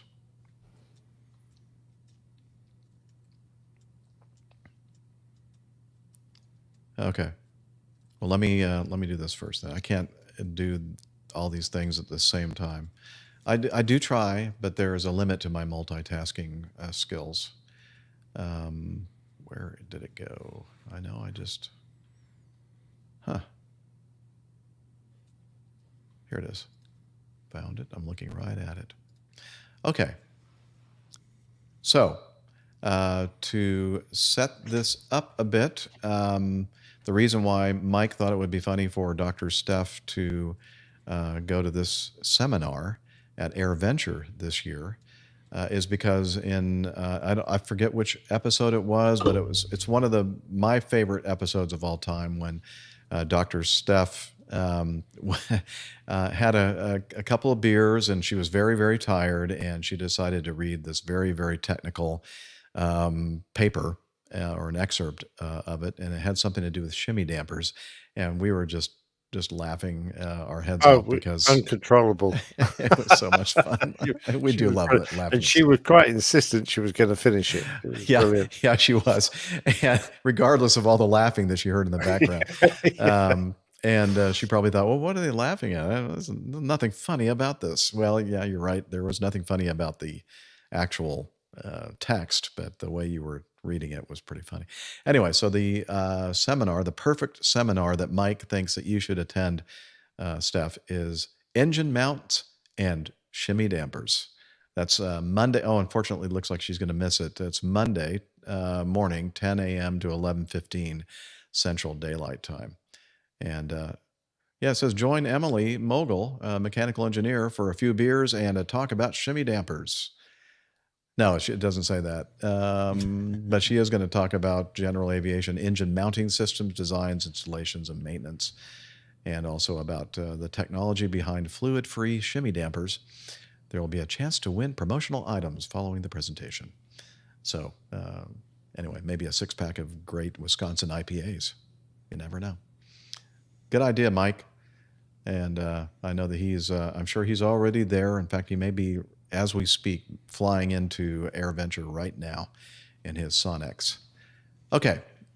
Yeah, I think. Okay, let's do that. We're going to wrap it up on a lighthearted note from this feedback from Shannon Vitsum. Things that make you go, discovered your show about 6 months ago and have become an avid listener. Well, thanks, Shannon. Great to have you with us. While on vacation in Myrtle Beach a couple of weeks ago, we pulled up behind this vehicle at a stoplight. I asked my wife to take a picture of the license plate and send it to me. And are we looking at that now? Yeah, we are. So there's the picture, and it shows a license plate, a handicap. This is appropriate. A handicap license plate in North Carolina, and the letters on the plate are, and letters and numbers, APG-2. I wonder where APG-1 is. Must be somewhere in North Carolina, driving around. I assumed you already had that one. Oh yeah, we did. Reserved for the. Oh yeah, well APG maybe that's mobile reserved for coming one of the down crew the members line. there. Yeah. Which one though? I don't know. I'm not sure. It's a Toyota. You've got a Honda, don't you, Jeff? Yeah, I do, and it has South Dakota plates on it. Let's see. Armando does live in North Carolina, so he could get it, but I don't think he'd want PTUK-1, wouldn't he? Yeah. Yeah. Who knows? Anyway, so that does make you kind of go. Well spotted, anyway. Thanks, Shannon from Iowa. He says, keep up the good work. Thanks. All right. And yeah, we do have some leftover, some really good feedback left over, including a couple of videos from Gubby and a very disgusting one. I'm kind of glad that we didn't get to this one. Yeah, so am I, because I was the one destined to read this, and I was going, oh, really? Tim Van Ram really has outdone himself on this one. Thank you, Tim. Yeah. Anyway, so we're going to save all those and more. Maybe some feedback from you, dear listener. So you can send feedback to us by sending to feedback@airlinepilotguy.com. Our website is airlinepilotguy.com, where we have lots of things there. We tell you every week, listen to an earlier show and you can hear them. No, you know what? Just go to airlinepilotguy.com and you'll see for yourself all the great stuff that we have there, and you can explore to your heart's content. And we are also on social media, what I like to call the social meds, because I'm hip. And Captain Nick is going to, You say you've got a new hip? Yeah, new hip, man. Excellent. Yeah. Yeah, if you're a Facebook follower, then just do a search for Airline Pilot Guy, all one word. You'll find us there. We chuck all sorts of stuff in there, and a couple of us or a few of us have personal pages there, which you can probably find as well. And if in Twitter. At APG, APG Crew is our handle, which is very similar to the Instas. If you're an Instagram person, APG Crew is what you're looking for. And then, of course, there is Slack. Now, I think that Hillel just landed up in Oshkosh, so I have a remote microphone stashed at one of the bathhouses up there, up at Oshkosh, and so let's see if it's working. I had a little trouble with it earlier, so let me see if I got all the bugs working. You sure you put it in the men's one this time? Oh, I hope so. I'm not sure where he is. Hello, can you help us with Slack? Okay, but I'm dripping wet. He's dripping wet up there as well. He's so excited. So he's going to come over and to the microphone after he's toweled off. Actually, I sent a waterproof microphone so he can go ahead and tell us all about Slack right now. Go ahead, Hillel. APG listeners, please join us on our Slack team. Slack is a communication, coordination, and sharing platform that works on your mobile, laptop, or browser. On Slack, we share news and ideas, we suggest episode and plain tales topics, we plan events and meetups. To get into the Slack team, please email me at slack@airlinepilotguy.com. That's SLACK, Sierra Lima Alpha Charlie Kilo @airlinepilotguy.com, or send me a tweet with your preferred email address to @Hillel, and I'll send you an invitation. That's Hillel, spelled Hotel India 11 Echo 1, and see you in Slack. Thanks a lot, Hillel. We appreciate it. And let's see, that's not working. Okay, here we go. Thank you for that. I guess the plumbing is working pretty well up there in the bath and shower facilities up at Oshkosh, and we hope that you're having a great time following you with interest on social media. And maybe I'll get a chance to see you in person later this week. And same thing with you, Camacho. Hope to see you there. And it was great, as I've said many times, it was great visiting with you, Nick, and sharing our time together first couple of weeks in July. What else? Anything else to say before we put this in the can, Liz? We want to thank Liz. Britt, come on in, Liz. What are you doing hiding over there? Hi, Liz. Thank Liz for her time, talent. Gonna miss you next week. Even. I'll be away next week, so you guys will be on your own. Oh, no. That's going to be a mess. Hey, we could have some fun. I cut it down to 1 wreck. week, so come on. You guys can handle it. I know you can handle it. Yeah, well, I don't know. We'll see. We'll do our best. Anyways, great to see Nick Camacho today. Thanks for joining us. Yeah, nice to see you, Nick. Definitely. Yeah, we could do an X-rated version next week. Maybe Steph will be there to police it. Oh, no.